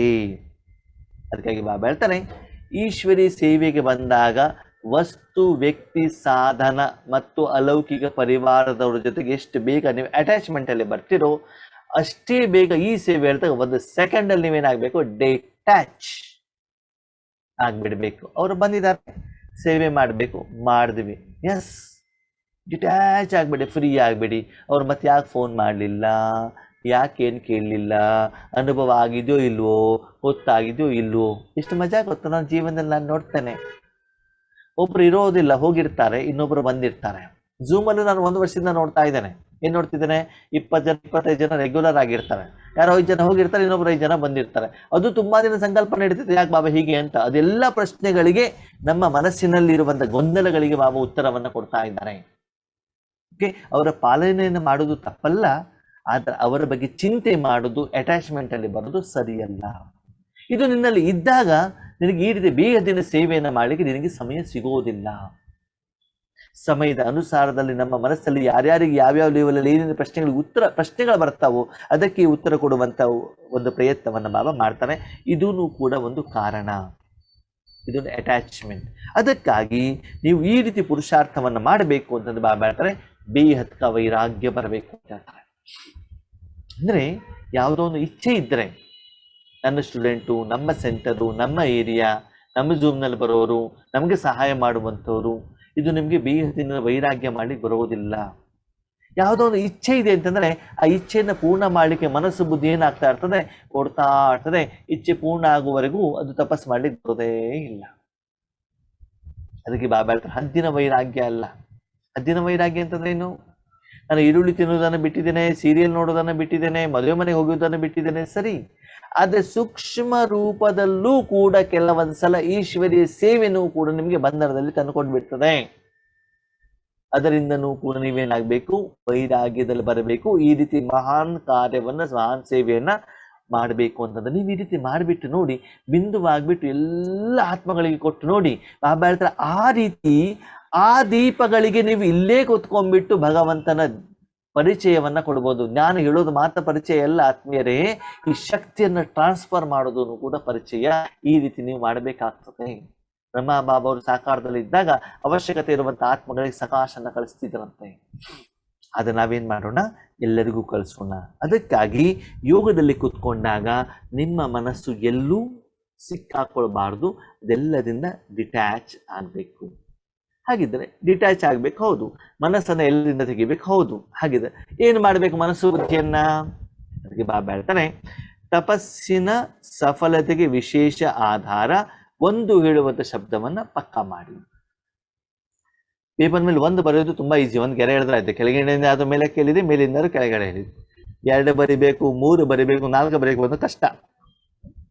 ಅದಕ್ಕಾಗಿ ನಮ್ಮ ಸಂಬಂಧದಲ್ಲೂ ಕೂಡ ಒಬ್ಬರಿದ್ರೆ ತುಂಬಾ ಇಷ್ಟ. ಓಕೆನಾ? ಹೇಗೆ? ಬಾಬಾ ಹೇಳ್ತಾರೆ, ತಪಸ್ಯ ಅರ್ಥಾತ್ ಏಕಿಕಾ ಬನ್ನ. ತಪಸ್ಯ ಅಂತಂದ್ರೆ ಏನು? ಒಬ್ಬರವರಾಗ್ಬೇಕು. ಹಂಗಂದ್ರೆ ಏನು? ನಾವು ನಮ್ಮ ಮನೆಯಲ್ಲಿ ಕೆಲವೊಂದು ವಿಷಯವನ್ನ ಪತಿಗೆ ಹೇಳ್ತೀವಿ, ಕೆಲವೊಂದು ಪತ್ನಿಗೆ ಹೇಳ್ತೀವಿ, ಕೆಲವೊಂದ್ಸಲ ಮಕ್ಕಳಿಗೆ ಹೇಳ್ತೀವಿ, ಕೆಲವೊಬ್ಬರು ಸ್ನೇಹಿತರಿಗೆ ಹೇಳ್ತೀವಿ. ಪತಿಗೆ ಹೇಳುದು ಮಕ್ಕಳಿಗೆ ಹೇಳೋದಿಲ್ಲ, ಮಕ್ಕಳಿಗೆ ಹೇಳುದು ಸ್ನೇಹಿತರಿಗೆ ಹೇಳೋದಿಲ್ಲ. ಹೀಗೆ ಕೆಲವೊಂದು ವಿಷಯವನ್ನ, ಕೆಲವೊಂದು ವಸ್ತುಗಳನ್ನ, ಕೆಲವೊಂದು ಸಾಧನವನ್ನ ಬೇರೆ ಬೇರೆ ಜೊತೆಗೆ ವ್ಯವಹಾರವನ್ನ ಮಾಡ್ತಾ ಇರ್ತೀವಿ. ಇಲ್ಲಿ ಬಾಬಾ ಹೇಳ್ತಾರೆ, ಯಾವುದೇ ವಿಷಯದಲ್ಲಿ ಮೊದಲು ಭಗವಂತನ ಜೊತೆಗೆ ರಿಪೋರ್ಟ್ ಮಾಡಬೇಕು, ಮತವನ್ನ ಭಗವಂತನಿಂದನೇ ತಗೊಳ್ಬೇಕು, ಥ್ಯಾಂಕ್ಸ್ ಬಾಬನಿಗೆ ಹೇಳಬೇಕು. ಯಾವುದೇ ವಿಷಯ ಇಲ್ಲಿ, ಎಲ್ಲಾ ವಿಷಯಗಳು ಕೂಡ ಲೌಕಿಕ, ಅಲೌಕಿಕ, ಶಾರೀರಿಕ, ಮಾನಸಿಕ, ವಿಕಾರಕ್ಕೆ ಸಂಬಂಧಪಟ್ಟಿದ್ದು, ಆರೋಗ್ಯಕ್ಕೆ ಸಂಬಂಧಪಟ್ಟಿದ್ದು, ಕಾಯಿಲೆಗೆ ಸಂಬಂಧಪಟ್ಟಿದ್ದು, ಕ್ರೋಧಕ್ಕೆ ಸಂಬಂಧಪಟ್ಟಿದ್ದು, ಖುಷಿ, ಆನಂದ, ಸಿಟ್ಟು, ಹೊಟ್ಟೆ ಕಿಚ್ಚು ಏನಿದ್ರೂ ಕೂಡ ಜಗಳನೂ ಕೂಡ ಬಾಬನ ಜೊತೆಗೆ. ಹಾಗಿದ್ರೆ ಅದನ್ನು ಮಾತಾಡ್ತಾ ಕೂತ್ಕೊಳ್ಳೋದ? ಬೇರೆ ಯಾರು ಮಾತಾಡುವಂಗಿಲ್ವಾ? ಹಾಗಲ್ಲ. ಮೊದಲು ಏನಿದ್ರು ಬಾಬನ ಜೊತೆಗೆ, ಆಮೇಲೆ ನಿಮ್ಗೆ ಸಂಬಂಧಪಟ್ಟವ್ರ ಜೊತೆಗೆ. ಮೊದಲು ಅವ್ರಿಗೆ ರಿಪೋರ್ಟ್ ಮಾಡಬೇಕು. ಮನೆಯಲ್ಲಿ ದೊಡ್ಡವರು ಇದ್ದಾಗ ಏನ್ ಮಾಡ್ತಿದ್ರು, ಏನಾದ್ರು ಒಂದು ಸಮಸ್ಯೆ ಇದೆ, ಹಿಂಗಿದೆ ಅಂತ ಅವ್ರು ಹೇಳೋರು ಏನಂತ, ಇಲ್ಲಿಗೆ ಹೋಗು ಅಂತ ಹೇಳೋರು. ಹಾಗೆ ಏನೇ ವಿಷಯಗಳು ಬಂದ್ರೂ ಕೂಡ ಮೊದಲು ತಂದೆಗೆ ರಿಪೋರ್ಟ್ ಆಗಬೇಕು. ನನ್ನವರು ನನ್ನ ತಂದೆ ಅಷ್ಟೇ. ಯಾರಿಗಾದ್ರೂ ಯಾವುದೇ ವಿಷಯವನ್ನ ಸೀಕ್ರೆಟ್ ಇಟ್ಟು ಕೂಡ ಭಗವಂತನ ಜೊತೆಗೆ ಯಾವುದೇ ವಿಷಯವನ್ನ ಏನ್ ಮಾಡಬಾರ್ದು, ಸೀಕ್ರೆಟ್ ಇಡಕೂಡದು. ಎಲ್ಲವನ್ನು ಓಪನ್ ಆಗಿ ಹೇಳಿದಾಗ ಬಲಹೀನತೆಗಳೇ ಇಲ್ಲಿ, ಒಳ್ಳೆತನನೇ ಇಲ್ಲಿ. ಬಲಹೀನತೆ ಇದರಲ್ಲಿ ಹೊರಗಡೆ ಹೇಗೆ ಬರಬೇಕು ಅಂತ ಬಾಬಾ ತಿಳಿಸ್ಕೊಡ್ತಾ ಇದ್ದಾರೆ. ವಿಶೇಷತೆ ಇದ್ರೆ ಅದನ್ನು ಹೇಗೆ ಉಪಯೋಗ ಮಾಡಬೇಕು, ಎಲ್ಲಿ ಉಪಯೋಗ ಮಾಡಬೇಕು, ಹೇಗೆ ಉಪಯೋಗ ಮಾಡಬೇಕು ಅನ್ನೋದನ್ನು ತಿಳಿಸ್ತಾರೆ. ಎರಡನೇದು ಬಾಬಾ ಹೇಳಿದ್ರೆ ಏಕನಾಮಿ, ಒಬ್ಬರದೇ ಹೆಸರು, ಒಬ್ಬರದೇ ಜೊತೆಗೆ ಸಂಬಂಧ. ಅಣ್ಣ, ತಮ್ಮ, ಚಿಕ್ಕಪ್ಪ, ದೊಡ್ಡಪ್ಪ, PA, ಮ್ಯಾನೇಜರ್, ಬಾಸ್, ಸ್ನೇಹಿತ, ಪತಿ, ಪತ್ನಿ, ಪ್ರಿಯತಮ, ಪ್ರಿಯತಮೆ, ಮಗು, ತಾತ, ಅಜ್ಜ, ಆಟೋಮೊಬೈಲ್ ಅಂತಂದ್ರೆ ಗ್ಯಾರೇಜ್ ಮೆಕ್ಯಾನಿಕ್, ವಾಚ್ ಮೆಕ್ಯಾನಿಕ್, ಏನಿದ್ರು. ಹಂಗಂತ ಬಾಬನ ಕೈಲಿ ಕೊಟ್ಬಿಟ್ಟು ಬಾಬಾ ವಾಚ್ ರಿಪೇರಿ ಮಾಡೋದನ್ನ ಮಾಡ್ತಾರ? ಹಂಗಲ್ಲ. ಬಾಬಾ ಹಿಂಗ ಆಗಿದೆ ಅಂತ ಹೇಳ್ಬಿಟ್ಟು ವಾಚಿನ ಅಂಗಡಿ ಅಂತ ಕೊಟ್ಟು ಹಣ ಕೊಟ್ಬಿಟ್ಟು ಬಾಬಾನೇ ಹಣ ಕೊಟ್ಟಿದ್ರೆ ಅವ್ರು ರಿಪೇರಿ ಮಾಡ್ಕೊಂಡು ಬಂದಿದ್ದಾರೆ ಅಷ್ಟೇ. ಸರ್ವ ಸಂಬಂಧ ಒಬ್ಬನ ಜೊತೆಯಲ್ಲಿ. ಪ್ರತಿಯೊಂದು ಕರ್ಮದಲ್ಲಿ ಒಂದೇ ಹೆಸರು ನೆನಪಿಗೆ ಬರ್ಬೇಕು ನಿಮಗೆ. ಮೊದಲು ಅವಂದೇ ನೆನಪಿಗೆ ಬರಬೇಕು. ಬರತ್ತಾ ಅಂತ ಚೆಕ್ ಮಾಡ್ಕೊಳ್ಳಿ. ಇದೆಲ್ಲ ಯುಕ್ತಿನ ಯಾಕೆ ಹೇಳ್ತಿದ್ದಾರೆ ಅಂತಂದ್ರೆ, ಬಾಬಾ ತಪಸ್ಯ ಅಂತ ಬೇಗ ಬೇಗ ಎಲ್ಲಾ ಕೆಲಸ ಮುಗಿಸ್ಕೊಂಡ್ಬಿಟ್ಟು ಒಂದು ರೂಮ್ನಲ್ಲಿ ಹೀಗೆ ಮುದ್ದೆ ಇಟ್ಕೊಂಡ್ಬಿಟ್ಟು ಕೂತ್ಕೊಳ್ಳೋದಲ್ಲ. ದಿನನಿತ್ಯ ನಿರಂತರವಾಗಿ, ಯಾವ ರೀತಿಯಲ್ಲಿ ನಿರಂತರವಾಗಿ ಕಂಟಿನ್ಯೂಸ್ ಕರ್ಮ ಮಾಡ್ತಾ ಮಾಡ್ತಾ ಬಾಬನ ಜೊತೆ ಕನೆಕ್ಷನ್ ಅಲ್ಲಿ ಇರ್ಬೋದು. ತಪಸ್ಸು ಅಂದ್ರೆ ತಪನ ಅಂತಂದ್ರೆ ಏನು? 5 ವರ್ಷ ಹೊರಗಡೆ ಹೋಗಿರುವಂತ ನಿಮ್ಮ ಮಗ 2 ತಿಂಗಳ ನಂತರ ಬರ್ತಾನೆ ಅಂತಂದ್ರೆ ಎಷ್ಟು ಖುಷಿ ಆಗ್ತದೆ. ಇವತ್ತು ಬರ್ತಾನೆ, ನಾಳೆ ಬರ್ತಾನೆ, ಇವತ್ತು ಬರ್ತಾನೆ, ನಾಳೆ ಬರ್ತಾನೆ ಅಂತ ಗೊತ್ತಿರ್ತಲ್ಲ, ಆ ರೀತಿ. ಇನ್ನು ಹೇಳ್ತಾರೆ ತಪಸ್ಸು ಅಂತಂದ್ರೆ ಮನಸ್ಸು ಬುದ್ಧಿಯನ್ನು ಏಕಾಗ್ರ ಮಾಡೋದು ಅಂತ. ಮನಸ್ಸು ಮತ್ತು ಬುದ್ಧಿಯನ್ನು ಕೇವಲ ಭಗವಂತನಲ್ಲಿ, ಭಗವಂತ ಕೊಡುವಂತ ಶಕ್ತಿಯಲ್ಲಿ, ಪ್ರವಾಹದಲ್ಲಿ, ಅನುಭವದಲ್ಲಿ ಮಾತ್ರ ನಿರಂತರವಾಗಿ ಅದು ಒಂದರಲ್ಲೇ ಇಡುವಂಥದ್ದು. ಇದಕ್ಕೆ ಬಾಬಾ ಹೇಳ್ತಾರೆ ಮನ ಬುದ್ಧಿಯನ್ನು ಏಕಾಗ್ರ ಮಾಡೋದು, ಆದಷ್ಟು ಮನವನ್ನ ಆ ಕಡೆ ಈ ಕಡೆಗೆ ಕಳಿಸ್ತೇ ಇರುವಂಥದ್ದು. ನೆಕ್ಸ್ಟ್ ಬಾಬಾ ಹೇಳ್ತಾರೆ ತಪಸ್ಸಂದ್ರೆ ಏಕಾಂತ ಪ್ರಿಯ. ಸದಾ ಬಾಬನ ಜೊತೆಯಲ್ಲೇ ಇದೆ. ಒಬ್ಬ ಪ್ರಿಯತಮನ ಜೊತೆಯಲ್ಲಿ, ಒಬ್ಬ ಪತಿಯ ಜೊತೆಯಲ್ಲಿ, ಅಂತ್ಯದಲ್ಲಿ ಪರಮಧಾಮದಲ್ಲಿ ಒಂದೇ ಕಡೆಗೆ ಅಲ್ಲೇ ಹೆಚ್ಚಿನ ಸಮಯ ಇರುವಂತ ಪ್ರಯತ್ನವನ್ನ ಮಾಡಿ. ಮುಂದೆ ಬಾಬಾ ಹೇಳ್ತಾರೆ ತಪಸ್ಸು ಅಂತಂದ್ರೆ ಏಕರಸ. ಪ್ರಪಂಚದಲ್ಲಿ ಸದಾ ಏಕರಸವಾಗಿರೋನು ಭಗವಂತ ಮಾತ್ರ. ಅಂದ್ರೆ ಅವನ ಜೊತೆಯಲ್ಲಿ ನೀವು ಯಾವಾಗ ಇರ್ತೀರೋ ಒಂದೇ ರಸ ಬರ್ತಾ ಇರ್ತದೆ. ನೋಡಿ, ಯಾವಾಗಲೂ ನೀವು AC ಯಲ್ಲಿ ಇರಿ, ಒಂದೇ ರೀತಿ ಕ್ಲೈಮೇಟ್ ಇರ್ತದೆ. AC ಆಫ್ ಮಾಡಿಬಿಡಿ. ಚಳಿ ಆಗ್ಬೋದು, ಬಿಸಿಲು ಆಗ್ಬೋದು, ಟೆಂಪರೇಚರ್ ಜಾಸ್ತಿ ಆಗ್ಬೋದು, ಕಡಿಮೆ ಆಗ್ಬೋದು, ಬಿಸಿ ಏನು ಬೇಕಾದ್ರೂ ಆಗ್ಬೋದಲ್ವ. ಹಾಗೆ ನಿಮ್ಮ ಮನಸ್ಸನ್ನು ಸದಾ ಬಾಬನಲ್ಲೇ ಇಡಬೇಕು. ಜೊತೆಗೆ ತಪಸ್ಸು ಅಂತಂದರೆ ಏನು ಬಾಬನಿಂದ ಪ್ರಾಪ್ತಿ ಮಾಡ್ಕೊಂಡಿದ್ದೀರೋ ಖಜಾನೆಗಳನ್ನು ಅದನ್ನು ಸರಿಯಾಗಿ ಉಪಯೋಗ ಮಾಡೋದು, ವ್ಯರ್ಥ ಆಗದಿದ್ದಂಗೆ ನೋಡ್ಕೊಳ್ಳೋದು. ಅದು ಸಂಕಲ್ಪಗಳಿರಲಿ, ಸಮಯಗಳಿರಲಿ, ತನುವಿರಲಿ, ಧನ ಇರಲಿ, ಜನ ಇರಲಿ, ಶ್ವಾಸ ಇರಲಿ, ಏನು ಬೇಕಾದರೂ ಇರಲಿ, ಎಲ್ಲವನ್ನೇನು ಮಾಡೋದು ಸಫಲತಾಪೂರ್ವಕವಾಗಿ ಎಷ್ಟು ಸಾಧ್ಯನೋ ಅಷ್ಟು ಏನು ಮಾಡಬೇಕು, ಕಡಿಮೆ ಪ್ರಮಾಣದಲ್ಲಿ ಉಪಯೋಗ ಮಾಡಿದಾಗ ತಪಸ್ಸನ್ನು ಮಾಡಲಿಕ್ಕೆ ನಿಮಗೆ ತುಂಬ ಸಮಯ ಸಿಗ್ತದೆ. ಇಷ್ಟೆಲ್ಲ ಹೇಳಾದ್ಮೇಲೆ ಬಾಬನಿಗೆ ಪ್ರಶ್ನೆ ಮಕ್ಕಳು, ಇದೆಲ್ಲ ಯಾಕೆ ಮಾಡಬೇಕು, ಇದರಿಂದ ನನಗೆ ಲಾಭ ಏನು? ಲಾಭ ಹೇಳ್ತಿದ್ದೆಲ್ಲ ಯಾಕೆ ಬೇಕು ಅಂತಂದರೆ, ಮಕ್ಕಳೇ 63 ಜನ್ಮದಿಂದ ತುಂಬ ಸಾಲ ಮಾಡಿಬಿಟ್ಟಿದ್ದೀರಾ. ಆ ಲೆಕ್ಕಾಚಾರಗಳು ನಿಮಗೆ ಮುಂದೆ ಬರೋದಿದೆ. ಅದಕ್ಕಿಂತ ಮೊದಲನೇ ನೀವು ರೆಡಿ ಆಗಬೇಕು ಅಂತಂದರೆ ಈ ರೀತಿ ಆತ್ಮಿಕ ಸೇವೆಯನ್ನು, ಪುರುಷಾರ್ಥವನ್ನು ನೀವು ಮಾಡಲೇಬೇಕು. ವಿಕರ್ಮ ಮಾಡಿರುವಂಥ ಆತ್ಮ ಶಿಕ್ಷೆಯನ್ನು ಅನುಭವಿಸಲೇಬೇಕಾಗ್ತದೆ. ಜ್ಞಾನ ಇರೋರು, ಅಜ್ಞಾನ ಇರುವಂಥವರು ಮುಂದೆ ಅವರ ಸಮಯ ಬಂದಾಗ ಕಷ್ಟಪಟ್ಬಿಟ್ಟು ಮಜಬೂರಿ, ಕಷ್ಟದಿಂದ ಆದ್ರೂ ಕೂಡ ಆ ಒಂದು ಶಿಕ್ಷೆಯನ್ನು ಅನುಭವಿಸಲೇಬೇಕಾಗ್ತದೆ. ನೀವು ಅದನ್ನು ಅನುಭವಿಸಬಾರ್ದು ಅಂತಂದರೆ ಈಗಿನಿಂದಲೇ ಏನು ಮಾಡಬೇಕು, ಸಂಪಾದನೆ ಮಾಡಿ. ಲೌಕಿಕದಲ್ಲೂ ಕೂಡ ನೋಡಿ, ನಿಮ್ಮ ಮಗಳು ಹುಟ್ಟಿದ್ರು ಅಂತಂದ ಮೇಲೆ ಅವ್ರಿಗೆ ಮದುವೆ ಮಾಡಬೇಕು ಅಂತ ಗೊತ್ತಿರ್ತಿರ್ತಾನೆ, ಎಜುಕೇಷನ್ ಕೊಡಬೇಕು ಅಂತ ಗೊತ್ತಿರ್ತಿರ್ತಾನೆ. ಸಣ್ಣದು ಇದ್ದಾಗಿಂದನೇ ನಿಮ್ಮ ಹಣವನ್ನು ಉಳಿತಾಯ ಮಾಡಿ ಮಾಡಿ ಬ್ಯಾಂಕ್ ಬ್ಯಾಲೆನ್ಸನ್ನು ಇಟ್ಟು ಅವ್ರ ಹೆಸರಿನಲ್ಲಿ ಇಟ್ಟು ಬಂಗಾರ ಮಾಡಿಬಿಟ್ಟು ಇಟ್ಟಿದ್ದಿದ್ರೆ ಮದುವೆಯ ಸಮಯದಲ್ಲಿ ನಿಮಗೆ ಕಷ್ಟ ಆಗೋದಿಲ್ಲ. ಮಗಳನ್ನು ಎತ್ತಿದ್ದೀರಾ ಅಂತ ಮದುವೆ ಮಾಡಲೇಬೇಕಾ? ಹಣ ಇಲ್ಲ ಅಂತಂದ್ರೆ ಏನು ಮಾಡಬೇಕು? ಅವರಿಂದ ಸಾಲ ತಗೋ, ಇವರಿಂದ ಸಾಲ ತಗೋ, ಜಾಗ ಮಾರು, ಬಿಲ್ಡಿಂಗ್ ಮಾರು, ಏನೇನೋ ಮಾರು, ಎಷ್ಟು ಕಷ್ಟಪಡಬೇಕಾಗ್ತದೆ. ಅದಕ್ಕಾಗಿ ನಿಮ್ಗೆಲ್ಲರಿಗೂ ಜ್ಞಾನ ಗೊತ್ತಿದೆ, ನಾನು ಮಾಡಿರುವ ಕರ್ಮದ ಲೆಕ್ಕಾಚಾರ ಮುಂದೆ ನನಗೇನಾಗ್ತದೆ, ನನ್ನ ಎದುರುಗಡೆಗೆ ಪರಿಸ್ಥಿತಿ ರೂಪದಲ್ಲಿ ಬಂದೇ ಬರ್ತದೆ. ಆ ಪರಿಸ್ಥಿತಿಯನ್ನು ನೀವು ಪಾಸ್ ಆಗಲೇಬೇಕು. ನಾನು ಸ್ಕೂಲಿಗೆ ಹೋಗ್ತೀನಿ ಅಂದ್ರೆ ನನಗೆ ಎಕ್ಸಾಮ್ ಬಂದೇ ಬರ್ತದೆ. ಇವತ್ತು ಬರ್ತದೆ, ನಾಳೆ ಬರ್ತದೆ, 3 ತಿಂಗಳ ಅಂತ ಬರುತ್ತೆ. ಯಾವಾಗಲಾದರೂ ಬರಲಿ, ನಾನು ಓದ್ಬಿಟ್ಟು ರೆಡಿ ಮಾಡಿ ಇಟ್ಕೊಂಡಿದ್ದು ನಮ್ಗೆ ಭಯ ಪಡೋ ಅವಶ್ಯಕತೆ ಇಲ್ವಲ್ಲ. ಎಕ್ಸಾಮ್ ಬರಲಿ, ನೋಡೋಣ ಅಂತಂದಾಗ, ಸಮಯ ಹತ್ರ ಬಂದಾಗ ಆ ಸಮಯದಲ್ಲಿ ನಿಮಗೆ ಯಾವುದೋ ಒಂದು ಕಾಯಿಲೆ ಬಂತು, ತೊಂದರೆ ಬಂತು ಅಂತಂದರೆ ಅವಾಗ ಓದ್ಲಿಕ್ಕೆ ಆಗೋದಿಲ್ಲ. ಅದಕ್ಕಾಗಿ ಬಾಬಾ ಹೇಳ್ತಾನೆ, ಸಮಯಕ್ಕಿಂತ ಮೊದಲೇ ಪ್ರೀತಿಯಿಂದ ಮಾಡಿ. ಅಭಿವೃದ್ಧಿ ಹೇಳ್ತಾರೆ, ವಿಕರ್ಮ ವಿನಾಶ ಆಗಬೇಕಲ್ಲ, ಶಿಕ್ಷಕ ಸಿಗ್ತದಿಂದ ಭಯದಿಂದ ಮಾಡೋದಲ್ಲ, ಪ್ರೀತಿಯಿಂದ ಉಮಂಗ ಉಲ್ಲಾಸದಿಂದ ಮಾಡಿ. ಆವಾಗ ನಿಮಗೆ ಸಹಜವಾಗ್ತದೆ. ಒಂದು ವೇಳೆ ಈಗ ನೀವು ಮಾಡಿಲ್ಲ ಅಂದರೆ ಪರಿಸ್ಥಿತಿಗಳು ಬಂದಾಗ ಹೇಗಾಗತ್ತೆ ಗೊತ್ತಾ? ಬಾಬಾನು ಸುಂದರ ಉದಾಹರಣೆಯನ್ನು ಕೊಟ್ಟಿದ್ದಾರೆ. ಯೇಸು ಕ್ರಿಸ್ತ ಇರುವಂಥ ಶರೀರದಲ್ಲಿರುವಂಥ ಆ ಒಂದು ಶರೀರಕ್ಕೆ ಅಂತಿಮ ಸಮಯದಲ್ಲಿ ಸಾರ್ವಜನಿಕವಾಗಿ ಶಿಲುಬೆಯನ್ನು ಇರಿಸಿದ್ರು ಅಂತ ನಾವೆಲ್ಲ ಕೇಳಿದ್ದೀವಿ. ಆವಾಗ ಶರೀರದ ಎಲ್ಲ ಜಾಗದಲ್ಲೂ ಮೊಳೆಯನ್ನು ಹೊಡೆದಿದ್ರಂತೆ.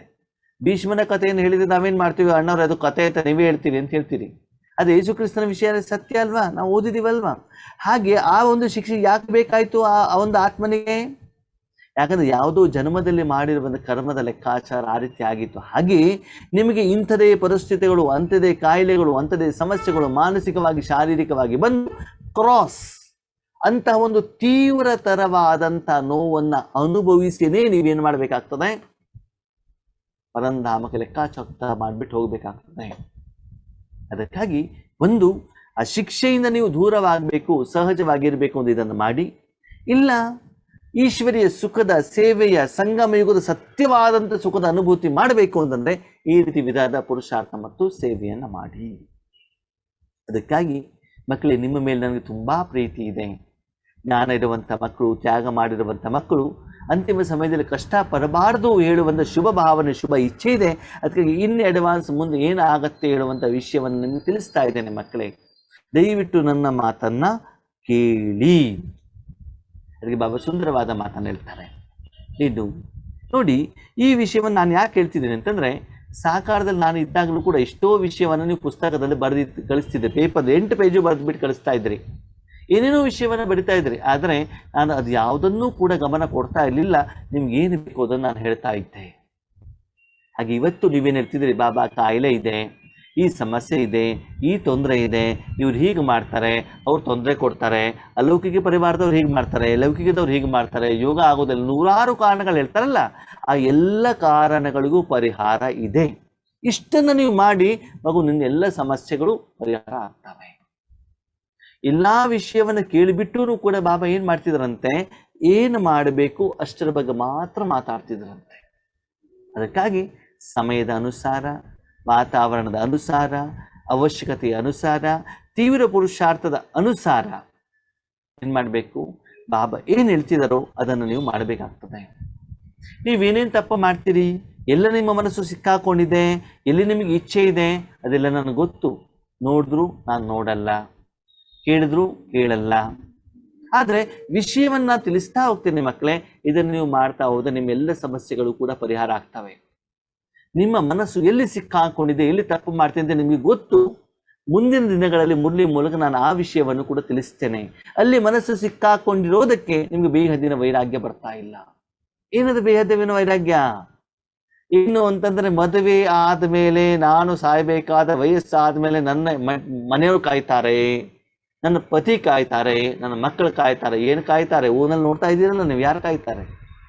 ಮಕ್ಕಳು ಫಾರಿನ್ನಲ್ಲಿ ಇರ್ತಾರೆ, ಪತಿ ಪತ್ನಿಗಳು ಡೈವರ್ಸ್ ಆಗ್ಬಿಟ್ಟು ಹೋಗ್ಬಿಡ್ತಾರೆ. ಮದುವೆ ಆದಂಥವ್ರು ಶರೀರ ಬಿಟ್ಬಿಟ್ಟು ಏನ್ ಮಾಡ್ತೀರಿ? ಕೆಲವೊಂದ್ಸರಿ ಇಂತಹ ಒಂದು ತೊಂದರೆ ಅಂತಂದ್ರೆ ಯಾರು ಕಾಯ್ತಾರೋ ಅವರನ್ನೇ ಕಾಯಿಲೆ ಬಂದ್ಬಿಟ್ಟು ನೀವು ನೋಡ್ಬೇಕಾದ ಪರಿಸ್ಥಿತಿ ಬರ್ತದೆ. ಹಣ ಹೊರಟೋಗ್ಬಿಡ್ತದೆ, ಬಿಲ್ಡಿಂಗ್ ಬಿದ್ದೋಗ್ಬಿಡ್ತದೆ, ಬ್ಯಾಂಕ್ಗಳು ಮುಳುಗಡೆ ಆಗ್ಬಿಡ್ತಾವೆ ಆದ್ಮೇಲೆ. ಅಂತಿಮ ಸಮಯದಲ್ಲಿ ಯಾರು ನಿಮ್ಗೆ ರಕ್ಷಣೆ ಬರ್ತಾರೆ ಅಂತ ಅವ್ರು ಸಿಗೋದಿಲ್ಲ. ಕೆಲವೊಂದ್ಸಲ ಲೌಕಿಕದಲ್ಲೂ ಕೂಡ ಏನಾಗ್ತದೆ ಗೊತ್ತಾ, 2 ಜನ ಕ್ಲೋಸ್ ಫ್ರೆಂಡ್ಸ್ ಇರ್ತಾರೆ, ಆಲ್ಮೋಸ್ಟ್ ಒಂದೇ ಹೆಸರು ಇರ್ತದೆ, ಅಕ್ಕಪಕ್ಕದಲ್ಲೇ ಇರ್ತಾರೆ, ಸಣ್ಣ ಸಣ್ಣ ಪರೀಕ್ಷೆಗಳು ಅಕ್ಕಪಕ್ಕದಲ್ಲಿ ಕುಂತಿರ್ತಾರೆ. ಕುಂತಾಗ ಏನಾಗುತ್ತೆ ಅಂದ್ರೆ ಫೈನಲ್ ಎಕ್ಸಾಮ್ನಲ್ಲೂ ಕೂಡ ನಂಬರ್ ಒಂದೇ ಕಡೆ ಬರ್ತದೆ. ಅವು ನನಗೆ ಹೇಳ್ತಾರೆ, ನನಗೆ ಅವ್ರಿಗೆ ಹೇಳ್ತಾರೆ, ನೀನು ಆ ಪಾಠ ಓದು, ನಾನು ಈ ಪಾಠ ಓದ್ತೇನೆ, ಇದ್ರ ಬಂದಾಗ ನೀನು ಹೇಳು, ಈ ಪಾಠ ನೀನು ಹೇಳು ಅಂತ ನಾವು ಪ್ಲಾನ್ ಮಾಡ್ಕೊಂಡು ಹೋಗಿರ್ತೀವಿ.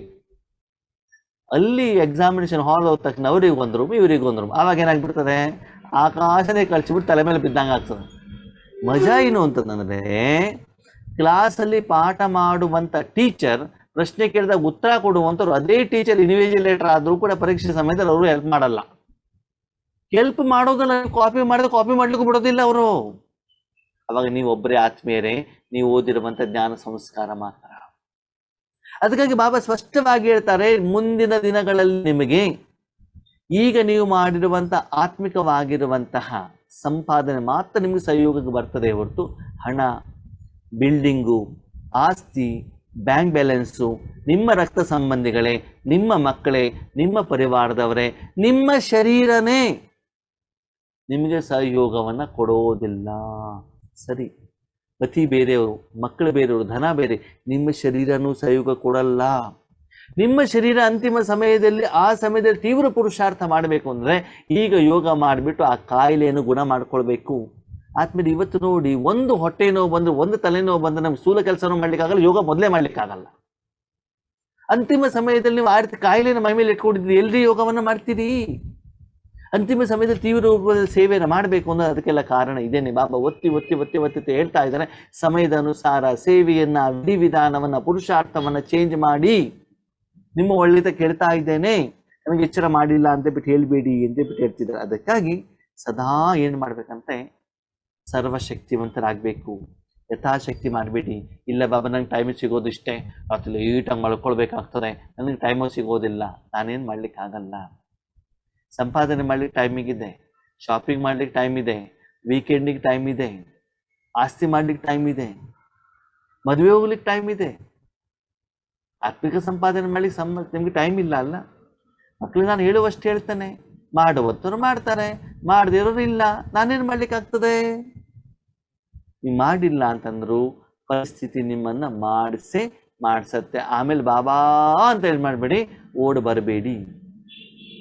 ಕೆಲವು ಸಲ ಮಕ್ಕಳು ಏನು ಮಾಡ್ತಾರೆ ಗೊತ್ತಾ, ಫೇಲ್ ಆಗ್ತೀವಿ ಅಂತಂದ್ರೆ ಟೀಚರ್ ಹತ್ರ ಹೋಗ್ಬಿಟ್ಟು ಅಪ್ಪ ಅಮ್ಮನ ಕರ್ಕೊಂಡು ಹೋಗ್ತಾರೆ, ಈ ಸಲ ಕ್ಷಮಿಸ್ಬಿಡಿ, ನಾವು ಮಾಡಿಸ್ಕೊಟ್ಬಿಡಿ ಅಂತ ಬಿಟ್ಟು ಬೇಡ್ತಾರೆ. ನೀವು ಕರೆಕ್ಟಾಗಿ ಎಕ್ಸಾಮಲ್ಲಿ, ಪರೀಕ್ಷೆಯಲ್ಲಿ ಕ್ವಶನಿಗೆ ಆನ್ಸರ್ ಬರ್ದಿದ್ದಿದ್ರೆ ನೀವು ಬೇಡುವಂಥ ಅವಶ್ಯಕತೆ ಏನಿದೆ ಅಂತ ಬಾಬಾ ಕೇಳ್ತಾರೆ. ಸರಿನಾ? ಅದಕ್ಕಾಗಿ ಸಮಯದ ಅನುಸಾರ, ಕೂಗಿನ ಅನುಸಾರ, ಅವಶ್ಯಕತೆಯ ಅನುಸಾರ ಮಕ್ಕಳೇ, ಕೊಹಿನೂರು ವಜ್ರದ ಸಮಾನವಾಗಿರುವಂತಹ ಒಂದು ಸುಂದರವಾದಂತಹ ಮಗು ನೀವಾಗಬೇಕು. ಏನಾಗಬೇಕು ಗೊತ್ತಾ? ಒಬ್ಬ ಸುಂದರ ಮಾತನ್ನು ಹೇಳ್ತಾರೆ, ಮಗು ನನ್ನಿಂದ ಆ ಪ್ರಕಾಶವನ್ನು ತೆಗೆದುಕೊಂಡು ಪ್ರಪಂಚದಲ್ಲಿರುವಂಥ ಸರ್ವ ಆತ್ಮರ ಆತ್ಮಿಕ ಜ್ಯೋತಿಯನ್ನು ಬೆಳಗಿಸುವಂಥ ನಿಮಿತ್ತ ಆತ್ಮನಾಗು. ಅವನ ಮನೆಗೆ ಬೆಳಕಾಗು, ಮನಸ್ಸಿಗೆ ಬೆಳಕಾಗು, ಜೀವನಕ್ಕೆ ಬೆಳಕಾಗು, ಜ್ಞಾನ ಸೂರ್ಯನಾಗಿ ಪ್ರಕಾಶ ಹೇಗೆ ವಿಶ್ವದ ಎಲ್ಲ ಕಡೆಗೆ ಹೋಗುತ್ತೋ ಆ ರೀತಿ ಆತ್ಮಗಳಿಗೆ ಕೊಡುವುದ ಕಡೆ ಗಮನವನ್ನು ಕೊಡು. ಬೆಳ್ಳಿಗೂ ಹಣ, ಅಂತಸ್ತು, ಅಧಿಕಾರದ ಕಡೆಗೆ ಮನಸ್ಸನ್ನು ಕಡಿಮೆ ಇಡು. ಈ ರೀತಿ ಸೇವೆಯನ್ನು ಮಾಡುವಂಥ ಸಮಯ ಇವಾಗ ಬಂದಿದೆ. ಆ ಸೇವೆ ನಿಮ್ಮಿಂದ ಎಷ್ಟು ತೀವ್ರ ರೂಪದಲ್ಲಿ ಆಗ್ತಾ ಹೋಗುತ್ತೋ ಅರ್ಥ ಮಾಡ್ಕೊಳ್ಳಿ. ಸೇವೆ ಮಾಡೋದು ಬಾಬಾ. ಇಲ್ಲಿ ಏನು ಹೇಳ್ತಿದ್ದಾರೆ, ಈ ಉದ್ದೇಶದಿಂದ ಮನಸ್ಸನ್ನು ನನ್ನ ಕೈಯಲ್ಲಿ ಕೊಡು, ನನ್ನ ಪಾತ್ರ ಈಗ ಹೀಗೆ ನಡೀತಾ ಇದೆ. ಈ ರೀತಿ ಮಾಡಿದಾಗ ಫಾಸ್ಟ್ ಆಗಿ ಆತ್ಮಗಳು ಬರ್ತಾರೆ. ಎಲ್ಲಿಗೆ ಬರ್ತಾರೆ ಅರ್ಥ ಮಾಡ್ಕೊಳ್ಳಿ. ಅವರೇನು ನಿಮ್ಮ ಸೆಂಟ್ರಿಗೆ ಬರಬೇಕು ಅಂತೇನಿಲ್ಲ, ನಿಮ್ಮ ಎದುರುಗಡೆಗೆ ಬರಬೇಕು ಅಂತೇನಿಲ್ಲ. ವಿಶ್ವದಲ್ಲಿರುವಂಥ ಯಾವುದೇ ಸೇವಾ ಕೇಂದ್ರಕ್ಕೆ ಎಲ್ಲಾದರೂ ಹೋಗಲಿ, ಭಗವಂತ ಆಸ್ತಿ ಪಡ್ಕೊಳ್ಳಿ, ನಿಮ್ಗೆ ಗೊತ್ತಿರ್ತದೆ ನಿಮ್ದಲ್ಲಿ ಭಾಗ ಇದೆ ಅಂತ. ಇವತ್ತು ಬ್ರಹ್ಮಬಾಬನ ಮೂಲಕ ಸೇವೆ ಮಾಡಿದಾಗ ಎಲ್ಲರೂ ಬ್ರಹ್ಮಬಾಬನ ಹತ್ರ ಹೋಗಿದ್ದಾರೆ ಇಲ್ವಲ್ಲ, ನಿಮ್ಮ ಹತ್ರ ಸೇವಾ ಕೇಂದ್ರಕ್ಕೆ ಬರ್ತಾ ಇದ್ದಾರೆ ತಾನೆ. ನೀವು ಆ ರೀತಿಯಲ್ಲಿ ಸೇವೆ ಮಾಡಿದಾಗ ಖಂಡಿತವಾಗ್ಲೂ ಆ ಒಂದು ಬೀಗ ದಿನ ತುಂಬ ಅಪಾರವಾದಂತಹ ಒಂದು ಖುಷಿಯ ಆಶೀರ್ವಾದದ ಅನುಭವ ಆಗತ್ತೆ ಆತ್ಮೀಯರೇ. ಅವರು ಜ್ಞಾನವನ್ನು ತಿಳ್ಕೊಳ್ಳಿಕ್ಕೆ ನಿಮ್ಮ ಎದುರುಗಡೆ ಬರಬೇಕಾದಂಥ ಏನು ಅನಿವಾರ್ಯತೆ ಇಲ್ಲ, ಒಂದಂತ ಅರ್ಥ ಮಾಡ್ಕೊಳ್ಳಿ. ಆ ರೀತಿ ಇದ್ದಾಗ ಅಷ್ಟು ಅಗಾಧ ಪ್ರಮಾಣದ ಶಕ್ತಿ ನಿಮ್ಮಿಂದ ಪಾಸ್ ಆಗಿದ್ದು ನಿಮಗೆ ಗೊತ್ತಾಗತ್ತೆ, ಅವ್ರಿಗೆ ಹೋಗಿ ತಲುಪಿದ್ದು ಗೊತ್ತಾಗತ್ತೆ. ಕೆಲವೊಂದ್ಸಲ ಲೌಕಿಕದಲ್ಲಿ ಏನಾಗತ್ತೆ ಗೊತ್ತಾ, ಯಾರೋ ಒಬ್ರು ಮಹಾನ್ ವ್ಯಕ್ತಿ, ದಾನಿ, ಯಾರೊಬ್ರು ವಿದ್ಯಾರ್ಥಿಗಳಿಗೆ ಕಷ್ಟ ಬಂದವರಿಗೆ ಸಹಾಯ ಮಾಡ್ತಾ ಇರ್ತಾರೆ, ಅಥವಾ ಯಾವುದೋ ತಂದೆಗೆ ಹಣವನ್ನ ಕೊಟ್ಟಿರ್ತಾರೆ, ತಂದೆ ಹೋಗ್ಬಿಟ್ಟು ಮಕ್ಕಳ ಫೀಸನ್ನು ತುಂಬಿರ್ತಾರೆ. ಮಗು ಎಜುಕೇಶನ್ ಮುಗಿಸ್ಕೊಂಡು ಬರ್ತಾನೆ, ಅವ್ನು ತಿಳ್ಕೊಡ್ತಾನೆ ತಂದೆ ಸಂಪಾದನೆಯಿಂದ ಕೊಟ್ಟಿದ್ದು ಅಂತ.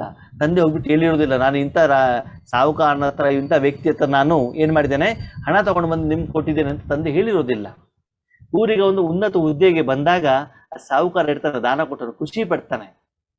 ಆ ಒಂದು ಮಗು ಗೊತ್ತಿರೋದಿಲ್ಲ, ಇವ್ರ ಫೀಸಿಂದ ನಾನು ದೊಡ್ಡವನಾಗಿದೆ ಅಂತ ಗೊತ್ತಿರೋದಿಲ್ಲ, ಅವ್ನು ಹೇಳಬೇಕು ಅಂತೇಳಿ ಅವನೇನು ಕೊಡಬೇಕಾಗಿದೆ ಅಂತ ಖುಷಿ ಪಡ್ತಾನೆ. ಹಾಗೆ ಆದ್ಮೇಲೆ ವಿಶ್ವದಲ್ಲಿರುವಂಥ ಎಲ್ಲ ಕಡೆಗೆ ಆತ್ಮಗಳು ಬರ್ತಾ ಹೋಗ್ತಾರೆ, ನಿಮ್ಗೆ ಖುಷಿ ಆಗ್ತದೆ. ಎಸ್, ನಮ್ಮ ತಪಸ್ಸಿನ ಫಲದಿಂದ ಆತ್ಮಗಳು ಎಲ್ಲ ಕಡೆಗೆ ಬರ್ತಾ ಇದ್ದಾರೆ. ನಮ್ಮ ಸೆಂಟ್ರಿಗೆ ಮಾತ್ರ ಬರ್ತಾ ಇದ್ದಾರೆ, ನಮ್ಮ ಏರಿಯಾಗೆ ಬರ್ತಿದ್ದಾರೆ, ನಮ್ಮೂರಿಗೆ ಬರ್ತಾ ಇದ್ದಾರೆ ಅಲ್ಲ. ಆ ರೀತಿ ಮನೋವಿಕಾಸ, ಬೇಗದಲ್ಲಿ ಯೋಚನೆಯನ್ನ ಮಾಡಿಬಿಟ್ಟು ಬೇಗದಲ್ಲಿ ಸೇವೆ ಮಾಡ್ತಾ ಹೋಗಿ ನೋಡಿ.